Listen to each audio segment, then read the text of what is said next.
Tonight we're going to drift out past the Earth, past the Moon, out to a quiet, cold place 1.5 million kilometers away, where a single machine floats in permanent shadow, unfolding a silver sail the size of a tennis court, and staring, without ever blinking, into the deep past of the universe.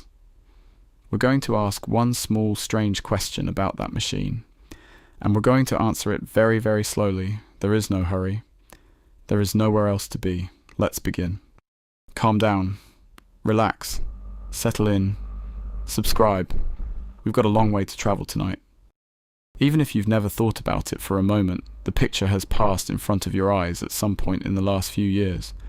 A great golden mirror made of 18 smaller mirrors, each one a perfect hexagon, fitted together like the cell of a honeycomb, glowing that warm, unmistakable gold. That mirror has become one of the most photographed objects of our time. It sits on posters, on magazine covers, on the walls of classrooms. It is beautiful in the way a stained glass window is beautiful. Geometric, patient, obviously made by careful hands. And perhaps that is the first curious thing about it. The object we remember most clearly is not always the object doing the most important work. Human attention has its preferences. We are drawn toward brightness, symmetry, colour, and anything that appears to have a face. The golden mirror satisfies all four. Its 18 hexagonal segments gather into something almost circular, something that seems to look back at us. Even before you know what it does, you understand that it is an eye. The structure beneath it is harder to understand. It does not resemble an eye. It does not resemble a camera. It does not even resemble the machinery we usually imagine when we think about space exploration. It looks, depending on the photograph, like a silver leaf, a stretched sail, a flattened shell, or an enormous piece of foil that somehow escaped from a kitchen and acquired a government budget. And so the eye wins. The gold becomes the symbol. The silver becomes the background. But if you allow your attention to move downward for a while, away from the famous mirror and toward the strange structure beneath it, the entire machine begins to change. It stops looking like a telescope in the familiar sense. There is no long tube. There is no dome. There is no tripod planted firmly beneath it. There is nothing that resembles the telescopes you may have seen in school observatories, science museums, back gardens, or old photographs of astronomers standing beside enormous cylinders pointed toward the stars. This telescope seems to have been taken apart conceptually and rebuilt according to rules that belong somewhere else. The mirror is exposed, the machinery is exposed, the shield is exposed. There is no protective building around any of it. There is no roof to close when the weather turns. There is, in fact, no weather, only space. And perhaps that is why the machine looks so unfamiliar. On Earth, almost everything we build must negotiate with gravity, wind, rain, dust, people, doors, floors, roads, walls, and the persistent inconvenience of having to remain attached to the ground. Out there, many of those rules disappear. And when familiar rules disappear, familiar shapes often disappear with them. A spacecraft does not need to look elegant from every direction. It does not need to stand upright. It does not need a front door. It does not need to survive rain. It does not need to fit politely into a landscape. It needs only to perform its task. And so the James Webb Space Telescope has the appearance of something designed not according to what humans expect a telescope to look like, but according to what physics quietly demanded. That distinction is easy to miss. We are accustomed to machines whose shapes tell us what they are. A car has wheels, an aeroplane has wings, a ship has a hull. A telescope, in the oldest and most familiar sense, has a tube. But Webb is a telescope whose most visually dominant structure does not appear to have anything to do with looking. The mirror looks, the instruments measure, the antennas communicate, the solar array gathers power, and beneath all of them stretches this vast, delicate surface. At first glance, it seems almost passive, just a sheet, just a barrier, just something in the way. Yet it occupies an extraordinary amount of the spacecraft's physical presence. Imagine for a moment that you could somehow stand beside the fully deployed telescope. You cannot, of course. There is no platform there, no walkway, no railing, No convenient little sign saying, "Please do not touch the space telescope." But imagination is allowed to ignore certain logistical problems. So imagine yourself there. You are standing at one end of the shield. The opposite end is more than 20 meters away. You begin walking. One step, then another, then another. You continue across a surface that appears almost impossibly thin compared with its enormous dimensions. Above you rises the golden mirror. From photographs, the mirror seems gigantic. Standing near the shield, however, you begin to understand the proportions differently. The mirror is large. The shield is a landscape. Not a large landscape by human standards, perhaps. Not a valley, not a field, but large enough that your body becomes a useful unit of measurement. Several people could lie head to toe along its length. A small gathering could stand beneath its footprint. A doubles tennis match could nearly take place across an area of comparable scale, although the players would encounter several immediate difficulties, beginning with the absence of gravity and ending with the unfortunate behavior of tennis balls in interplanetary space. Still, the comparison works because it gives the mind something familiar to hold. A tennis court. You know roughly what that feels like. Even if you have never played tennis, you may have walked past one. You may have seen the painted lines, the net, the open rectangle of space. You understand instinctively that it is not a small object. Now, remove the ground beneath it. Remove the fence. Remove the trees beyond the fence. Remove the buildings. Remove the air. Take that familiar rectangle of human recreation and send something of comparable size floating into darkness. Then make it thinner than seems reasonable. Then divide it into 5 separate membranes. Then ask those membranes to remain arranged with exquisite precision.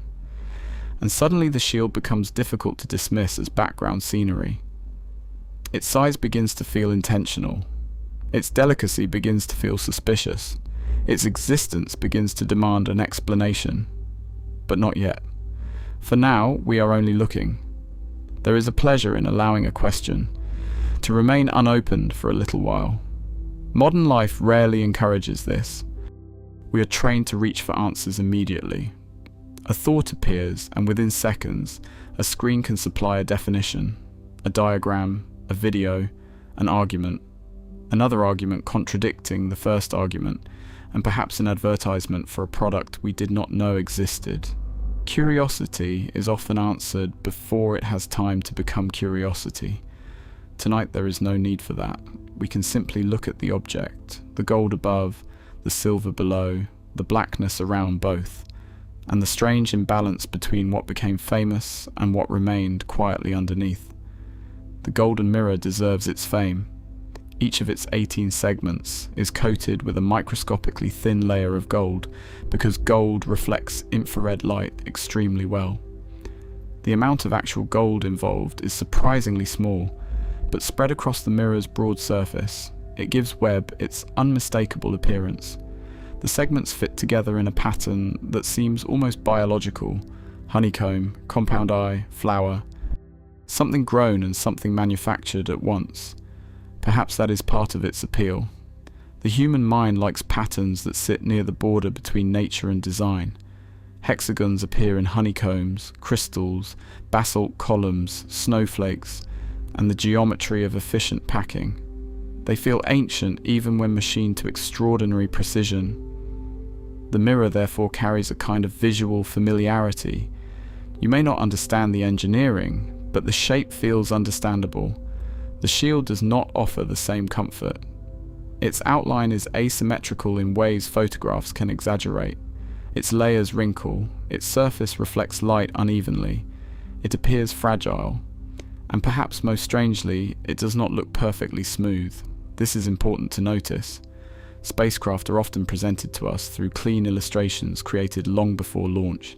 In those illustrations, every surface is immaculate, every edge is sharp, every panel appears to have been ironed by an extremely dedicated machine. Reality is less tidy. The Sunshield has texture. It has folds. It has creases. It has the visible memory of having once been packed away. That alone makes it unusual. Most machines are expected to look finished when they begin working. The shield looks as though it has just unfolded from somewhere. Because it has. Its wrinkles are not evidence of failure. They are part of its history. Before it became the enormous silver structure drifting in space, it had to become something much smaller. For a while, the tennis court had to disappear. It had to be folded, compressed, contained, held. Everything you see in the deployed spacecraft had once been arranged to fit inside the rocket that carried it away from Earth. The great mirror had been folded. The shield had been folded. Support structures had been folded. The machine that now appears broad and open had once been narrow and enclosed. There is something almost difficult to reconcile about those two versions of the same object. The compact spacecraft inside the rocket, the enormous observatory after deployment, one hidden inside the other, a mechanical seed and the strange metallic organism it would later become. But again, we are getting ahead of ourselves. For now, imagine only the finished form. The spacecraft has completed its unfolding. The shield is open, the mirror is raised, the telescope has become itself, and there is no one nearby to admire it. This is another detail photographs can make easy to forget. When we see an image of Webb, the telescope fills the frame. The background may be black. The object may be rendered in brilliant detail. Our eyes interpret the composition almost as though a photographer were floating nearby. But there is no photographer. There is no neighbouring spacecraft circling casually around it, taking portraits. Many of the familiar full-body images of Webb are illustrations, renderings, or views from earlier stages of its journey. Once the observatory travelled outward and settled into its working environment, it became profoundly alone. No camera crew followed, no astronauts stood nearby, no person has ever seen the fully deployed telescope directly with their own eyes from a neighbouring window. Its complete form exists beyond ordinary human sight. We know it through telemetry, through engineering, through the behaviour of the instruments, through the images it sends home. The telescope itself is, in a strange sense, unseen. A machine built to see the universe has become something the universe contains almost invisibly. There is poetry in that, although the engineers would probably prefer that the poetry not interfere with the thermal calculations. Still, it is worth lingering on. A telescope is usually associated with an observer. Someone puts an eye to an eyepiece. Someone turns a wheel. Someone looks upward. Even the largest observatories on Earth remain connected to people through buildings, control rooms, roads, maintenance crews, cables, elevators, and the occasional cup of coffee growing cold beside a monitor. Webb has no one beside it. The human presence is elsewhere, far elsewhere. Commands travel outward. Data travels home. Between the people and the machine lies a distance so large that ordinary conversation with it is impossible. Every signal must cross space. Every instruction becomes a small act of patience. And all the while, the physical object remains where it is, maintaining an arrangement of gold and silver that no human being is present to witness. The shield does not care whether it is photographed. The mirror does not care whether it is iconic. The spacecraft is not performing its appearance. It simply works. Perhaps that is another reason the shield deserves a longer look. It is a structure almost entirely free from spectacle. The mirror produces the images. The images travel across the world. They appear on screens. They become headlines. They reveal galaxies, stars, planets, dust clouds, and regions of space transformed into colour and detail. The shield appears in none of those images. It is absent from the telescope's discoveries. When Webb looks outward, it does not photograph itself. The shield remains behind the act of seeing, a hidden condition, a silent accomplice, the thing that makes the picture possible without entering the picture. There are many things like that. Foundations beneath buildings, cooling systems behind computers, roots beneath trees, the quiet infrastructure under cities, the parts of complicated systems that become visible only when they stop working. When everything functions perfectly, they disappear. Perhaps the Sunshield is the grandest example of that kind of disappearance. It is enormous enough to cover a tennis court, and yet, in the public imagination, it often sits beneath a mirror. That is almost impressive, to be that large and still manage to hide. Of course, it is not truly hidden. Look at any full illustration of Webb, and there it is. But seeing and noticing are different activities. You can see an object hundreds of times without ever allowing it to become strange. A staircase, a traffic light, the zipper on a jacket, the small hole in the window of an aeroplane, the tiny black dots along the edge of a car windshield. Familiarity smooths questions away. Objects become part of the scenery. Then one day, for no particular reason, attention catches. Why is that there? Why is it shaped that way? Why is it so large? And the familiar world suddenly develops a loose thread. Pull gently, and an entire story begins to unfold. The Sunshield is one of those threads. Perhaps you first noticed the mirror. Most people do. Perhaps you admired the gold. Perhaps you wondered how the segments aligned. Perhaps you saw one of Webb's first images and thought about distance, time, stars, or the extraordinary fact that a machine could detect something so far away. And all the while, underneath the famous eye, the answer to a different question was stretched open in silence. A silver structure larger than the mirror, larger than the spacecraft bus, larger than almost anything we have ever tried to unfold beyond Earth. 5 layers, each separate, each shaped, each tensioned, each occupying its own place in a carefully arranged stack. From certain angles, the layers seem almost to merge into one. From others, you can see the spaces between them. Those spaces matter. The gaps are part of the machine. This is another unfamiliar idea. We tend to think of a machine as being made of things: metal, glass, wires, bolts, motors, sensors. But sometimes a machine is also made of carefully arranged nothing. A gap can be engineered. An empty space can have a function. Distance itself can become a component. Between the 5 layers of Webb's shield, emptiness is not an accident. The absence of material is part of the design. The void is doing work. But we will leave that thought unopened for now. Just notice the layers. 1, then another, then another. 5 enormous surfaces, close enough to belong to the same structure, far enough apart to remain distinct. Seen from the side, the shield loses some of its apparent size. It becomes thin, almost implausibly thin, a broad object reduced to an edge. Seen from above, it dominates the telescope.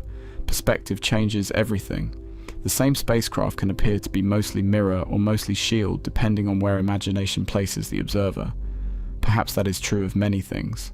What seems central depends on where you stand. From the cold side, the mirror rises above the shield, exposed to the universe. From the warm side, the shield becomes the dominant face of the observatory, turned permanently toward the sources of heat it was built to confront. 2 sides, 2 environments. One machine divided by a membrane. On one side, warmth. On the other, cold. On one side, the sun. On the other, the deep universe. And between them, something approximately the size of a tennis court.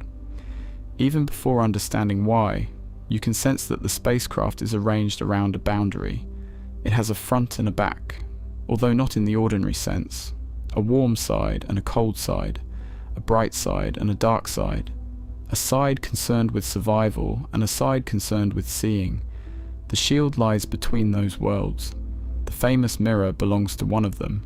The rest of the spacecraft must negotiate with the other. This gives Webb an unusual silhouette. Many spacecraft are compact. Boxes with appendages, cylinders with antennas, bodies with solar panels extending outward. Webb is broad, layered, almost architectural. It creates its own environment. That may be the strangest observation of all. A spacecraft normally travels through an environment. Webb, in a sense, carries one with it. Not air, not pressure, not a room. Something simpler. A shadow. A private region of darkness. A patch of artificial night transported through space. Wherever the observatory goes, the shield goes with it. Wherever the shield turns, darkness forms behind it. And inside that darkness sits the golden mirror. The arrangement feels almost theatrical. A curtain placed between the stage and an unbearable light, except there is no audience, no theatre, no sound. Only a machine maintaining the conditions it needs in order to look farther than any human eye ever could. If you could watch it from a great distance, perhaps it would barely seem to move. the stars would remain fixed across the background. The observatory would turn with extraordinary patience. Nothing about it would suggest urgency. Spacecraft do not need to hurry in the way humans do. Their movements can take minutes, hours, days. A deployment can unfold across a week. A cooling process can continue for months. A scientific observation can gather photons that have been traveling for billions of years. Human impatience becomes a poor unit of measurement. Webb belongs to slower clocks. The shield especially seems made for patience. Once deployed, its task is not dramatic. It does not spin rapidly. It does not flash. It does not produce spectacular bursts of energy. It holds. That is its verb. It holds its shape. It holds its orientation. It holds a boundary between warmth and cold. It holds the telescope inside a region where seeing becomes possible. Holding does not sound glamorous, but sometimes the quietest verb carries the largest structure. Perhaps lying where you are now, you can picture it without trying too hard. You do not need the exact dimensions. You do not need the names of the materials. You do not need to remember temperatures or distances, just the form: a golden mirror, a silver shield, darkness. The mirror points outward, the shield stretches beneath it. One catches light, the other refuses light. One became famous for what it sees. The other remains quieter because of what it prevents. And already, before we have asked anything technical, there is a kind of balance in the design. Receiving and rejecting, looking and hiding, exposure and protection. The telescope can see because part of it refuses to see. The golden mirror opens itself to the universe. The silver shield turns its back on a star. That star is our own. This is perhaps easy to overlook because telescopes and sunlight have an old relationship. For thousands of years, astronomy was largely an activity of the night. The sun went down, the sky darkened, stars appeared, people looked upward. Darkness was simply what happened when Earth turned. Observatories waited for it, astronomers scheduled around it. Clouds interfered, moonlight interfered. Dawn ended the work. But Webb cannot wait for sunset. There is no ordinary sunset where it works. No horizon for the sun to sink beneath. No planet turning beneath the telescope every 24 hours to provide a convenient night. If Webb needs darkness, darkness must be engineered. That idea alone is worth sitting with. Engineered darkness, not the darkness of a cave, not the darkness of midnight, not the darkness created by closing curtains in a room. A shadow constructed deliberately in open space, a night that travels with the telescope. And because the darkness must travel, the thing that creates it must travel too. The shield is therefore not merely attached to the observatory, it is part of the observatory's private version of night. Perhaps this is why the object feels increasingly strange the longer you look at it. At first, it is just a large sheet, then it becomes 5 sheets, then a folded structure, then a boundary, then a shadow maker, then a portable night, and we still have not reached the question, not properly. We are still only learning to notice what was there all along. There is another way to look at the familiar photographs. Instead of beginning with the mirror, begin with the empty space around the telescope, the black background, space itself. In most images, blackness seems passive, a backdrop, nothing, but the telescope depends on that nothing. The darkness surrounding Webb is not merely scenery, it is part of the physical situation the observatory was designed to exploit. Space offers cold, space offers vacuum, space offers enormous distances. Space also offers sunlight without atmospheric protection. Every advantage arrives carrying another problem in its pocket. The observatory must therefore negotiate with emptiness. It uses the vacuum, it uses the darkness, it uses distance, but first it must arrange itself correctly. The shield is part of that arrangement. Imagine turning the spacecraft around. From one side, the golden mirror. From the other, the layered shield and the warmer machinery. The observatory becomes almost 2 different machines joined together. The side facing the sun handles the practical business of staying alive. Power, communication, navigation. The side facing away performs the quieter work of astronomy. The shield divides these functions without separating them. One spacecraft, two climates, separated by something thinner than you might expect.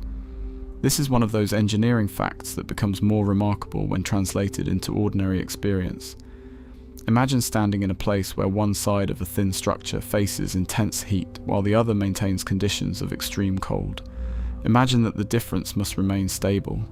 Imagine that the cold side contains instruments sensitive enough to detect light that began traveling before Earth existed. Then imagine that the entire arrangement cannot be anchored to anything. It must float. It must turn. It must remain aligned.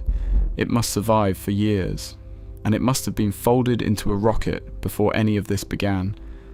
Suddenly, the shield's wrinkles become less untidy. They become evidence. Evidence of a journey from compactness to enormousness. Evidence that this object had to pass through one shape to become another. There is something satisfying about machines that reveal their history.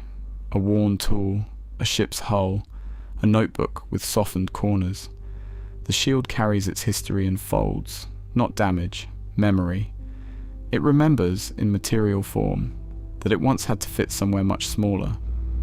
Perhaps the mirror carries a different kind of history. Its hexagons remember assembly. The shield remembers compression. Together they form a machine whose present shape was impossible at launch. The telescope had to become itself after leaving Earth. This is rare enough to feel almost biological again. Most machines are completed before they begin their journey. Webb departed unfinished in shape. Not unfinished in engineering, of course. Every component had been tested, every movement planned. But physically, the observatory that entered space was not yet the observatory that would perform the science. The working telescope existed as a possibility folded inside the launch configuration. The mirror had to open. The shield had to spread. The layers had to separate. The structure had to transform. Only then could the familiar image appear. The image we now recognize, gold above, silver below, and perhaps that makes the photographs even stranger. We look at the completed telescope as though that shape were obvious, as though it had always been a golden mirror over a silver sail. But for years, during construction, testing, folding, redesigning, and preparation, the final form was something engineers had to imagine. Something they had to trust would emerge. Every image of the deployed observatory therefore contains a quiet fact. It worked. The shape exists, because an extraordinary sequence of planned movements succeeded. The silver surface is not merely large. It successfully became large. Those are different achievements. A large structure built on the ground can be assembled with cranes, scaffolding, workers, tools, inspections, and the reassuring presence of gravity, even when gravity is inconvenient. A large structure unfolded in space must carry its own method of becoming large. The deployment mechanism is hidden inside the final appearance. When you look at the shield, you are also looking at the result of an action that can no longer be seen. The unfolding is over. The structure is open. The movement has become shape. Perhaps every finished machine contains invisible verbs like that. Built, lifted, joined, tested, folded, launched, released, extended, tensioned, cooled, and then finally observed. The photograph shows only the last state. The history disappears into the object. Yet the shield, with all its visible creases and stretched surfaces, seems reluctant to hide that history completely. It still looks unfolded. It still looks improbable. Good. It should. Some machines become less interesting when understood. Others become more interesting before understanding even begins. Webb belongs to the second kind. The closer you look, the more questions gather around it. Why gold? Why hexagons? Why 18? Why 5 layers? Why so thin? Why so large? Why that shape? Why that location? Why is the mirror open rather than enclosed? Why does the entire telescope seem divided into two worlds? Why send it so far away? Why make something so complicated that it must transform itself after launch? There are enough questions to fill a long night. But one question is larger than the others. Physically larger. It lies beneath everything. A question 21 meters long. And perhaps we can delay asking it for just a little longer, because sometimes the best way to understand a question is first to understand why you failed to notice it. The golden mirror distracted us. not deliberately. Mirrors do not have public relations strategies. But gold is powerful. Gold has carried meaning for humans for thousands of years. We associate it with rarity, value, sunlight, kings, treasure, permanence. Put gold on a spacecraft and the eye goes there immediately. The Sunshield, by contrast, is silver-grey, irregular, and difficult to photograph cleanly. The mirror looks intentional. The shield looks complicated. The mirror can be reduced to an icon. The shield resists becoming a logo. You can draw the mirror with a few hexagons. Try drawing the full Sunshield accurately from memory. The hand quickly discovers why the mirror won. Icons prefer simplicity. Engineering does not always have that luxury. And yet in full scale, the shield would dominate your physical experience of the observatory. If both structures could somehow be placed safely inside an enormous exhibition hall, you might walk first toward the mirror. Everyone would.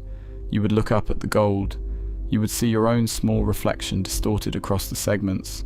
You would perhaps take a photograph. Then you would walk beneath the shield. And the scale would change. The surface would continue over you. The layers would stretch outward. You would begin to understand that the thing you had treated as the base of the telescope was, in area, one of its defining structures. A roof with no building. A sail with no wind. A parasol with no person beneath it. Language struggles because the object belongs to no ordinary category. We borrow words: shield, sail, sheet, membrane, layer.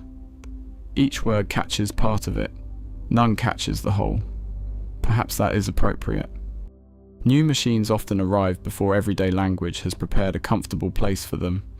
The first automobiles were described through horses and carriages. The first aeroplanes borrowed the language of birds and ships.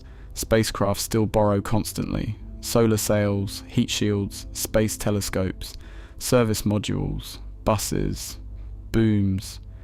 We drag earthly words upward because they are what we have. A tennis court. That comparison is another borrowed object. There is no tennis in the design, no net, no painted baseline, no one serving across the vacuum.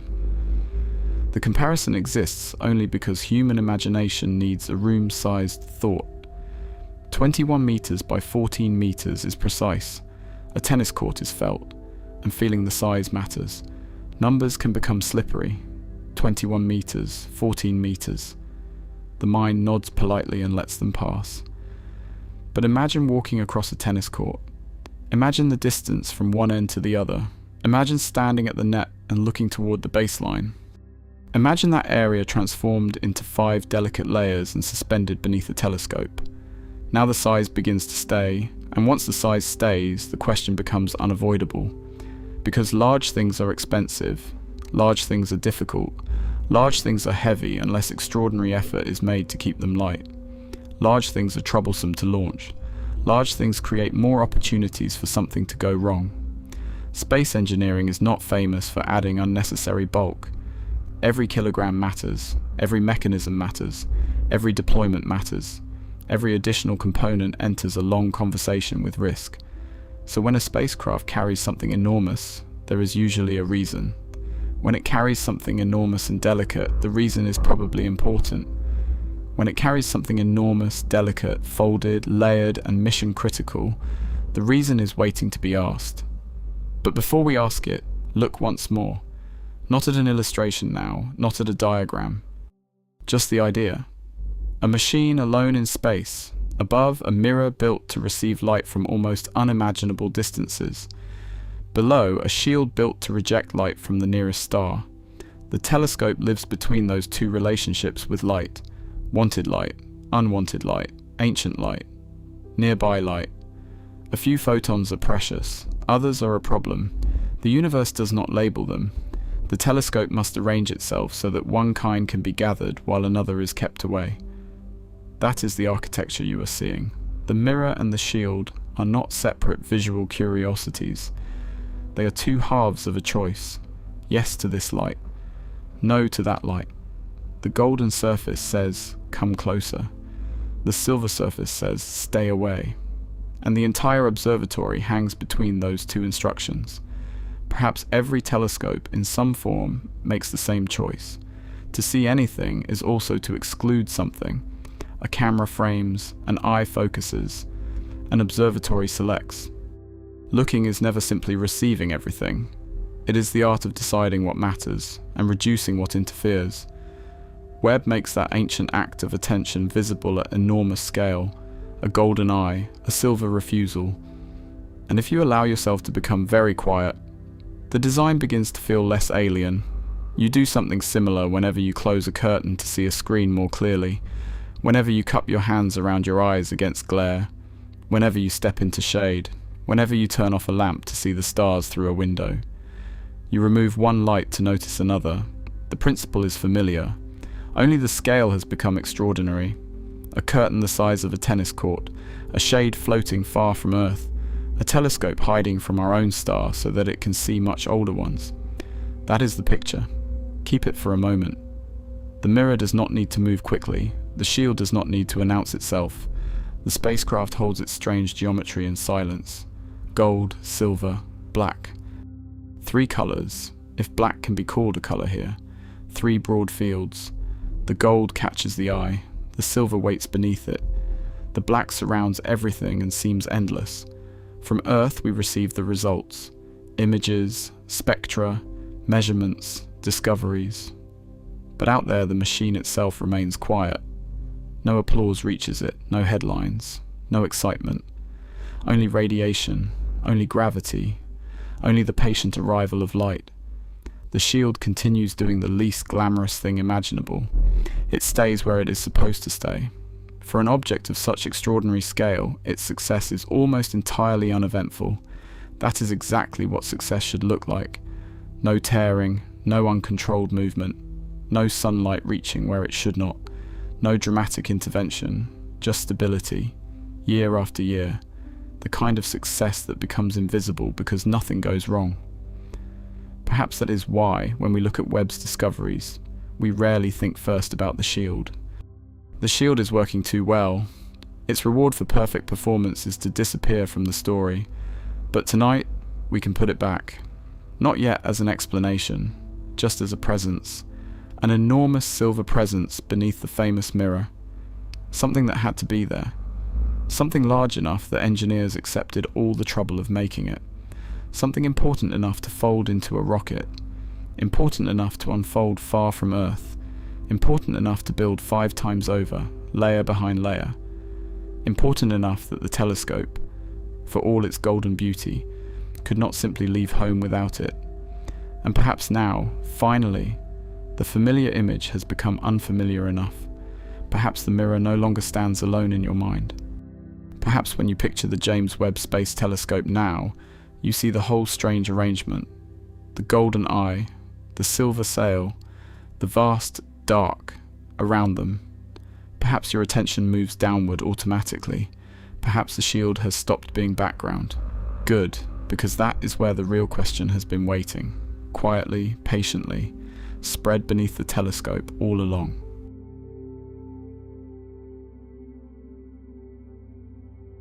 And when people picture it, they picture the gold. But the gold is not the strange part. Underneath that golden mirror, hanging beneath it like the hull of a ship hangs beneath its sails, there is something much larger. Something the photographs rarely make you look at. Something that, if you saw it laid flat on the ground, would stop you where you stood. A vast, shimmering sheet. 5 sheets, in fact, stacked one above the other with gaps of empty space between them. Each one thinner than a human hair, each one the colour of a soap bubble catching the light. Faint pinks and purples and silvers sliding across a surface that looks almost like liquid. And it is enormous, about 21 metres long, about 14 metres across. Roughly the footprint of a tennis court, floating in the dark. That is the Sunshield. It is by area far larger than the famous golden mirror it protects. It is one of the largest structures ever unfolded in space. And almost nobody, looking at the pretty pictures, ever stops to ask the obvious question. Let the picture just sit there for a moment, the gold above, the silver sail below, the whole thing hanging in perfect blackness, perfectly still. You've seen it. Now, Let's wonder about it. The easy question, the one everyone asks, is, what is a space telescope? We're not going to ask that one. It's a fine question, but it doesn't lead anywhere interesting. It has a dull, dictionary sort of answer.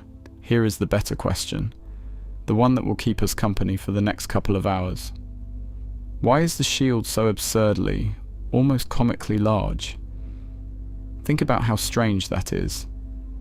This is a telescope. Its job is to look at things. The part that does the looking, the mirror, the cameras, the delicate instruments, could fit inside a small room, and yet the engineers who built it chose to bolt onto it a shade the size of a tennis court, and then folded that shade up like a piece of origami, crammed it into a rocket, launched it 1.5 million kilometers from home, and unfolded it again in the dark, in a sequence so complicated that hundreds of separate things all had to work perfectly, one after another, with no one able to reach out and fix a single one of them. Every extra square meter of that shield was a risk. Every fold was a place the whole mission could have died. So they didn't make it that big by accident. Nobody adds a tennis court to a spacecraft for fun. Somebody somewhere sat down and worked out that the telescope simply would not function. Not a little worse, but not at all, unless it carried a shade almost exactly this size. So the real question isn't, what is the Sunshield? The real question is, what problem is so severe, so fundamental, that the only solution the universe would allow was a sail the size of a tennis court? That's the thread we're going to pull on tonight. And, as with almost everything in the universe, the answer begins not with the telescope at all, but with a constraint, a hard limit built into the laws of physics themselves, a wall that the engineers ran into and could not go through, and so had to build around. Let's go and find that wall.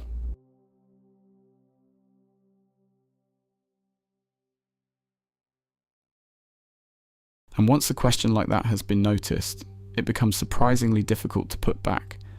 The shield is there. It is enormous. It is complicated. It is delicate. And somebody decided that all of those inconveniences were preferable to not having it at all. That is the useful place to begin, not with the material, not with the number of layers, not yet with temperature, infrared light, orbital mechanics, or the peculiar geography of empty space. Begin instead with the decision. Somewhere long before the telescope existed as the finished machine now drifting far from Earth, engineers faced a problem. The problem was severe enough that an ordinary solution would not do. Whatever they were trying to prevent could not be handled by a small panel. It could not be solved by placing the telescope inside a conventional tube. It could not be dismissed as a minor inconvenience. The solution eventually required something comparable in area to a tennis court. And perhaps the most interesting thing about an enormous engineering solution is that it usually points backward toward an enormous constraint. Large answers often leave footprints. The shield is one of those footprints. You can look at it and know, before understanding anything else, that the problem behind it must have been serious. Imagine being present at the earliest stages of the telescope's design. There is no completed spacecraft yet, no golden mirror floating in darkness, no famous images, no galaxies appearing on screens, only requirements. The telescope must detect certain kinds of light. It must observe objects at extraordinary distances. It must remain stable. It must survive launch. It must operate for years. It must fit inside a rocket before becoming much larger outside one. Each requirement enters the room carrying consequences. One decision changes another. A mirror of a certain size demands a certain structure. A certain wavelength of light demands certain instruments. Those instruments demand certain conditions. Those conditions demand a location. The location demands a communication system. The distance demands reliability. The launch demands folding. The folding demands deployment. And somewhere inside that chain of necessity, the shield begins to grow. Perhaps at first it exists only as a line in a diagram, a barrier, a shaded region, a simple geometric answer to a simple looking problem. Then the calculations arrive. The barrier becomes wider, the margin grows, the layers multiply, the support structures appear, the deployment mechanisms appear, The cables appear, the motors appear, the release devices appear. The neat line on the diagram becomes an enormous physical object. This is how engineering sometimes reveals the true size of a problem. The first sketch is innocent. Physics is less accommodating. A spacecraft does not negotiate with the universe in the ordinary human sense. You cannot persuade sunlight to be slightly less energetic because the rocket fairing is inconveniently narrow. You cannot ask heat to behave differently because the deployment sequence is becoming complicated. You cannot submit an appeal to thermodynamics. The laws remain where they are. The design must move, and so, little by little, the machine takes the shape required by the environment. That is why the hidden question is more interesting than the obvious one. The obvious question asks what the object is. A sunshield. There, answered. A noun has been supplied. The mind can relax. But names can create the illusion of understanding. Calling something a sunshield tells you what category humans have placed it in. It does not tell you why this particular shield must be this particular size, or why it must have this particular architecture, or why the telescope could not simply tolerate a little more sunlight. A name closes the dictionary. A good question opens the machine. Why so large? Why 5 layers? Why this shape? Why not something rigid? Why not something smaller? Why not put the telescope inside a protective cylinder? Why not cool the instruments some other way? Why build a machine that requires one of the most elaborate deployments ever attempted in spaceflight? Every alternative seems easier, and that is exactly what makes the chosen solution interesting. Engineers generally prefer easy solutions when easy solutions work. A mechanism that does not need to exist cannot fail. A component that is never added does not add mass. A deployment that is unnecessary does not need to be tested. Simplicity is valuable, especially in space, especially when the machine will travel somewhere beyond convenient repair. So, when a design becomes complicated, the complication usually owes a debt to necessity. Somewhere simplicity stopped being enough. The shield is the shape of that moment. You can almost reconstruct the argument without knowing the details. Suppose someone proposes a smaller shield. The calculations say no. Suppose someone proposes one thick layer. The calculations say no. Suppose someone proposes placing the telescope somewhere else. The mission requirements say no. Suppose someone proposes allowing the telescope to become warmer. The science says no. Again and again, the design is pushed toward the strange object we eventually launched. That is what makes Webb's appearance so fascinating. It is not merely futuristic, it is argumentative. Every major feature seems to be the surviving answer to a long series of objections. Why a segmented mirror? Because a mirror large enough for the mission could not simply be launched as one enormous rigid disk. Why folding structures? Because the rocket had limited space. Why a shield? Because the telescope required protection. Why such a large shield? Because a smaller one would not create the conditions the observatory needed. The spacecraft is a debate that physics won, and physics is an uncompromising opponent. It does not care about budgets, it does not care about schedules, it does not care whether a deployment sequence causes people on Earth to lose sleep. If the telescope needs a particular environment to perform its science, then that environment must somehow be created. The only freedom lies in how. Perhaps that is the deeper hidden question. Not merely why the shield is large, but why a telescope needs to carry an environment with it at all. Ordinary telescopes do not appear to do this. A small telescope in a garden waits for night. An observatory on a mountain uses the darkness already provided by Earth's rotation.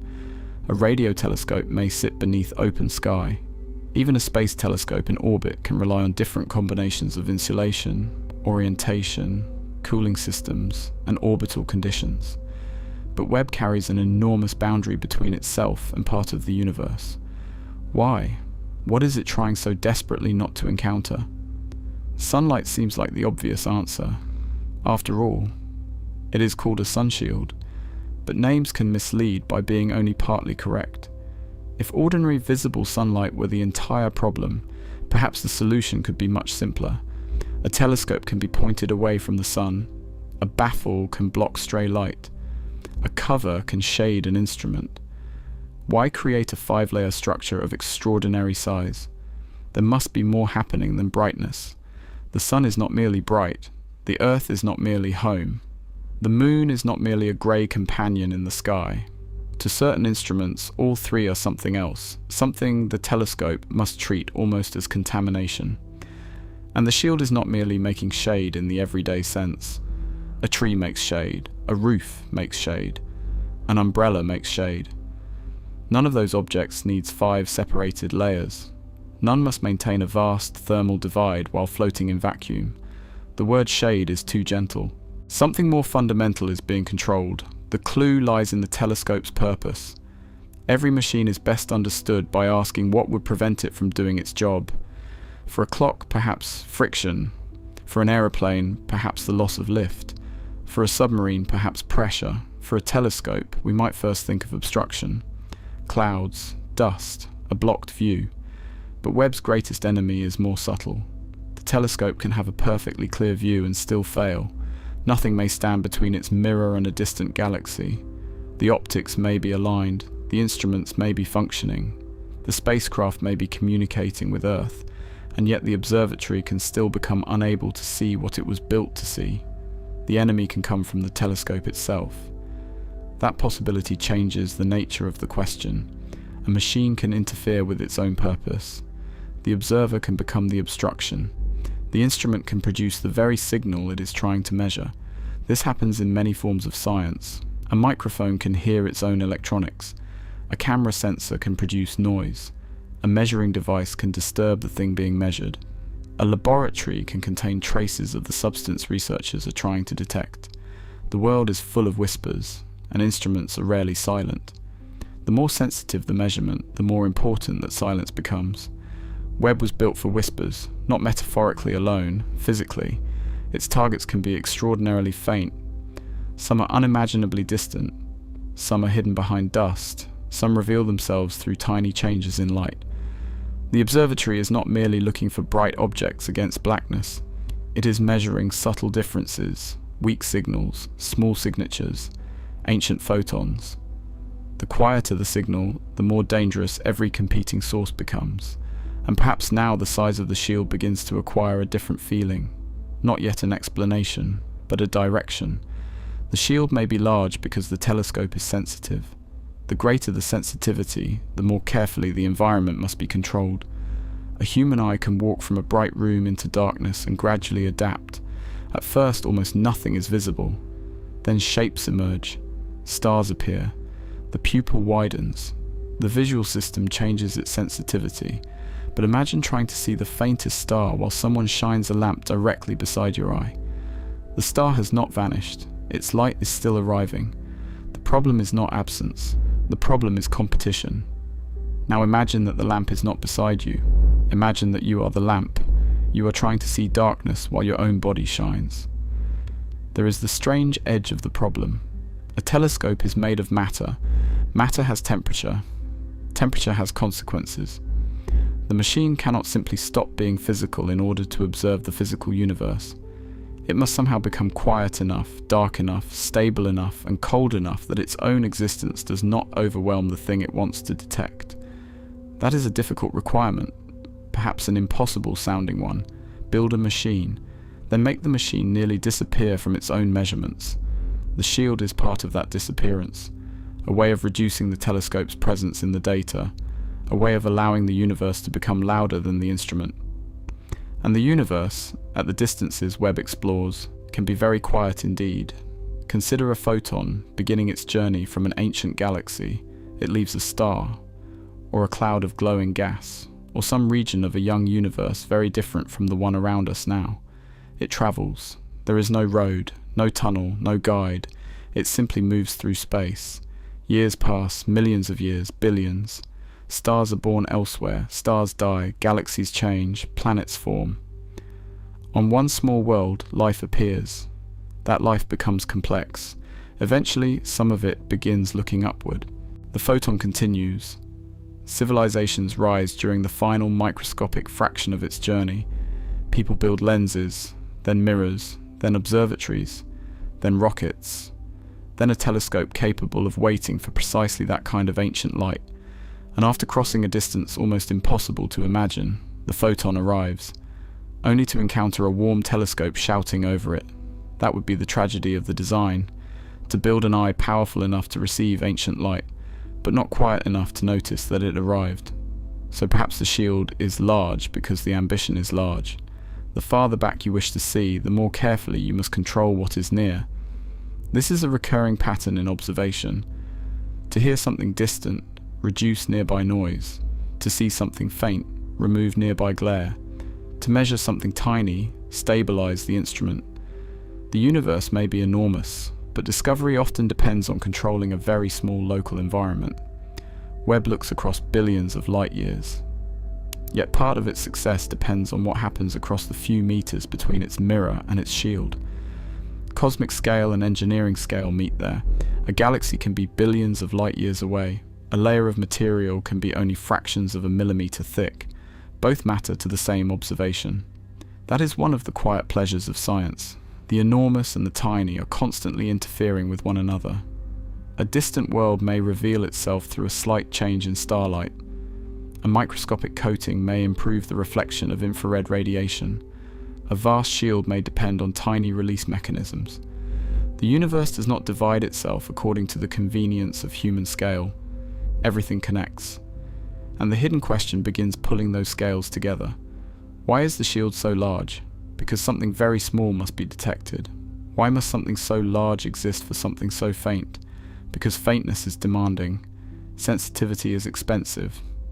Not always in money alone, in complexity, in patience, in control, in the amount of unwanted universe that must be kept away from the wanted universe. Perhaps the shield is best understood at first, not as protection, but as exclusion. It creates a boundary around what the telescope will allow to influence it. On one side, the local sources of warmth and radiation. On the other, the faint signals the observatory wants to receive. The shield does not separate Webb from the universe. It separates one part of the universe from another. The nearby from the distant. The overwhelming from the subtle. The immediate from the ancient. And there is something almost paradoxical about building a telescope that must hide in order to see. Telescopes seem, by nature, exposed. They open toward the sky. They gather. They receive. They are instruments of attention. But Webb's attention depends on refusal. It must refuse the sun, refuse the warmth of Earth, refuse as much unwanted radiation as possible. Only then can it become receptive enough to notice what remains. This makes the sunshield part of the telescope's act of looking, not an accessory, not packaging, not merely a protective cover. The shield is involved in seeing. Without touching the incoming ancient light directly, it helps determine whether that light can be distinguished at all. That is why the phrase beneath the telescope is misleading. Physically, yes, the shield appears beneath the mirror in many illustrations. Functionally, it surrounds every observation. Every image Webb produces exists because certain conditions were maintained while the photons were collected. The shield is absent from the photograph, but present in the possibility of the photograph. You could say the same about silence in music. Silence is not a note, yet the notes depend on it. The shield is not the image. It is part of the quiet around the image. And quiet, when you are listening for the beginning of the universe, may require 21 meters of engineering. Still, the question remains. Why exactly this much? Why not 10 meters? Why not 30?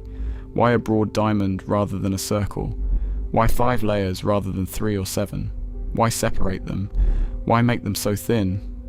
Every answer will eventually reveal another constraint. But we do not need to hurry toward them. The hidden question is useful precisely because it gives us somewhere to travel.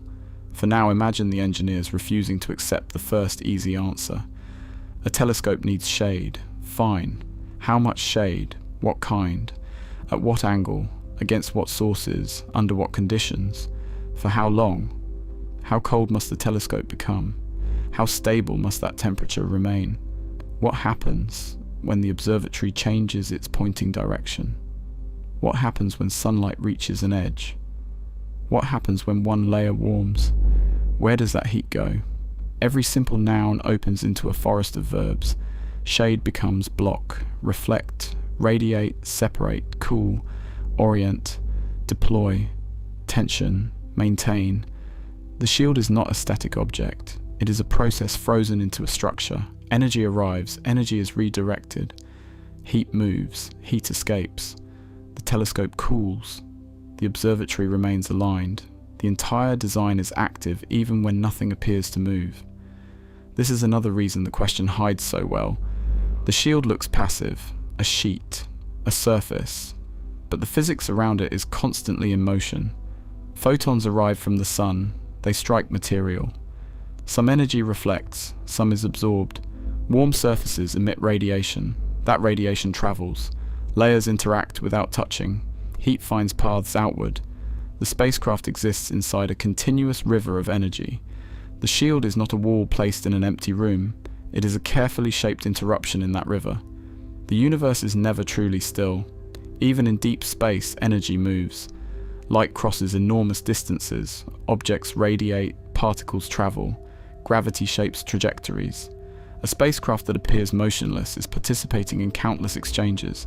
The shield must manage some of them. Perhaps that is why its scale cannot be understood simply by looking at the physical object. The real object includes invisible things: the direction of sunlight, the geometry of shadow, the radiation leaving each surface, the range through which the telescope can point, the warm region on one side, the cold region on the other. If you could see all of those invisible relationships drawn around Webb, the spacecraft would appear surrounded by an architecture of energy: lines, angles, cones, fields, boundaries. The shield would no longer look oversized. It would look fitted to an invisible structure. This is often what engineering does. It gives physical shape to things we cannot see. A bridge gives shape to forces. A wing gives shape to airflow. An antenna gives shape to electromagnetic waves. A sunshield gives shape to heat and light. The object is visible. The problem is not. So the object appears strange until the invisible problem is revealed. That is the journey ahead.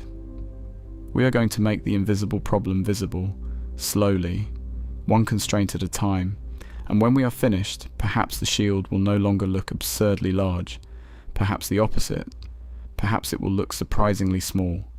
Perhaps 21 meters by 14 meters will begin to feel like the narrowest possible answer to a problem extending all the way from the sun to the first galaxies. But we are not there yet. For now, remain with the absurdity. There is value in it. A tennis court attached to a telescope, 5 sheets thinner than expected, a machine folded into a rocket and opened in space, an observatory that travelled far from Earth partly so that it could hide from Earth, a golden mirror protected by something much larger than itself. If you did not know this object existed and someone described it to you, it might sound excessive, perhaps even ridiculous. And yet it works. That is the wonderful tension at the centre of the question. The design looks unreasonable. The universe made it reasonable. Somewhere between those two statements lies the entire story. Human intuition says a telescope is an eye. Physics says the eye needs a shadow. Human intuition says a shade should be simple. Physics says not this one. Human intuition says the mirror is the important part. Physics quietly points toward everything required to let the mirror function. The more ambitious the observation, the larger the hidden machinery behind it. This is true beyond astronomy. A clean scientific result may sit on top of years of calibration. A simple photograph may depend on thousands of engineering decisions. A number in a paper may depend on an instrument built by people whose names never appear in the headline. The visible discovery rests on invisible preparation. Webb makes that relationship unusually literal. The discoveries appear above. The preparation stretches beneath. A tennis court of preparation. And perhaps there is something comforting in that. The most extraordinary acts of seeing are not always acts of force. Sometimes they are acts of preparation. You do not command the ancient light to arrive. You cannot hurry it. You cannot make the distant galaxy brighter by wanting it more.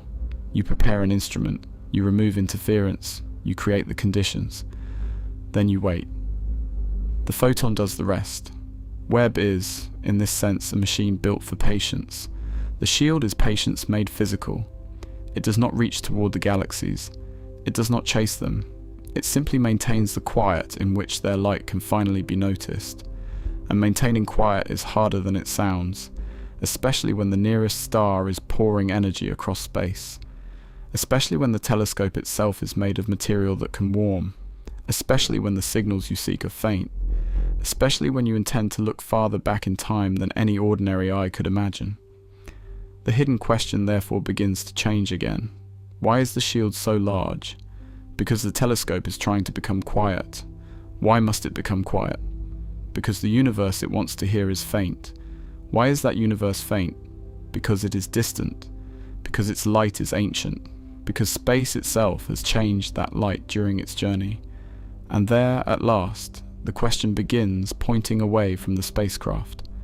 Outward, backward, toward the history of the universe itself. A shield attached to a telescope is going to lead us to cosmic expansion.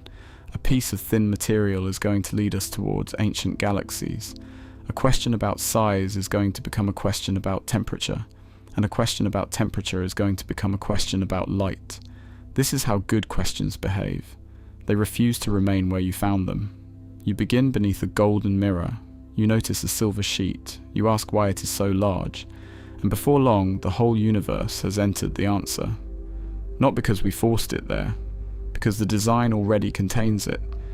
The telescope was built in response to the universe as it is. Its shape is therefore a kind of map. Read carefully enough, and the machine tells you about the cosmos. The mirror tells you that the light is faint.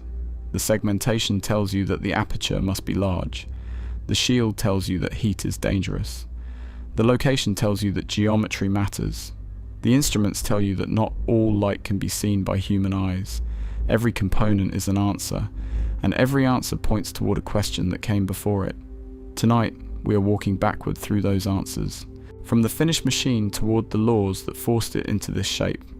It is a pleasant way to understand something, not by memorizing a list of parts, by asking what problem each part had to solve. The shield is large, therefore something demanded largeness. The shield has 5 layers, therefore one layer was not enough. The layers are separated, therefore the gaps matter. The telescope sits far from Earth, therefore being close to Earth would create a problem. The observatory remains behind the shield, therefore orientation matters continuously. Nothing is arbitrary, or almost nothing. Even the parts that seem decorative usually turn out to be carrying some quiet burden of physics. The universe has drawn itself into the machine, and perhaps as you lie there, you can let the question remain open for another moment. There is no need to solve it immediately. Questions are not emergencies. The shield will remain where it is. The telescope will continue its work. The ancient light will continue arriving. We can take our time. Imagine the engineers looking at the final design. Perhaps even they, after years of calculations and tests, occasionally stepped back and noticed how strange the whole thing had become. A telescope unlike the telescopes before it. A mirror without a tube. A shield larger than the mirror. A spacecraft that unfolds. A machine sent beyond the moon's orbit to circle a point in space where there is no planet. All because of a requirement that, stated simply, sounds almost innocent. The telescope must be able to see, that is all. But seeing is never all. What kind of light? From how far away? At what wavelength? Against what background? With what sensitivity? Under what temperature? The word see expands. The machine expands with it. And somewhere inside that expansion a tennis court appears. Not as decoration. Not as ambition for ambition's sake. Not because anyone thought the telescope needed a dramatic silhouette. The shield is too difficult for vanity.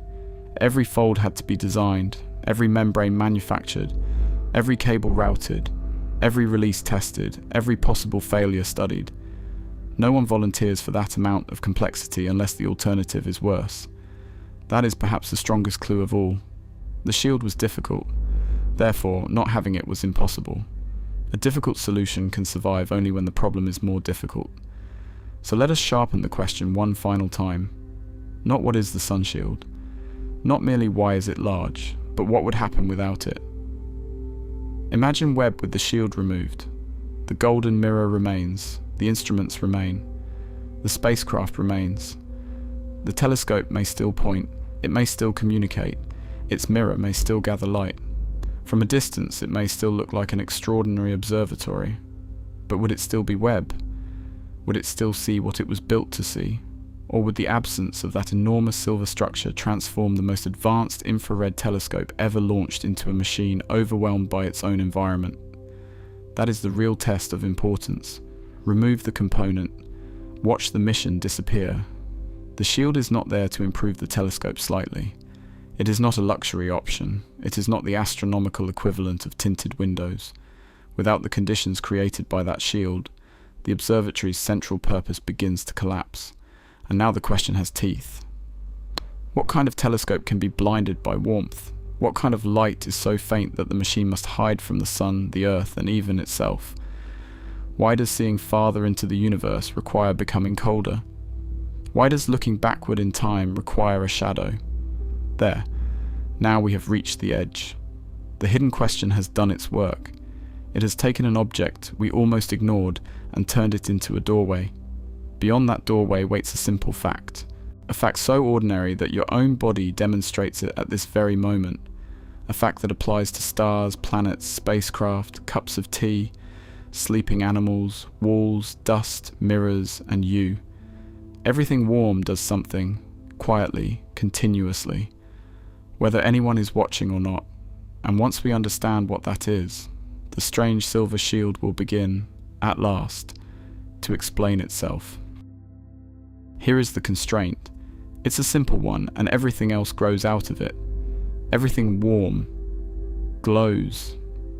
Not always in a way your eyes can see, but everything with any warmth in it at all is quietly pouring out light.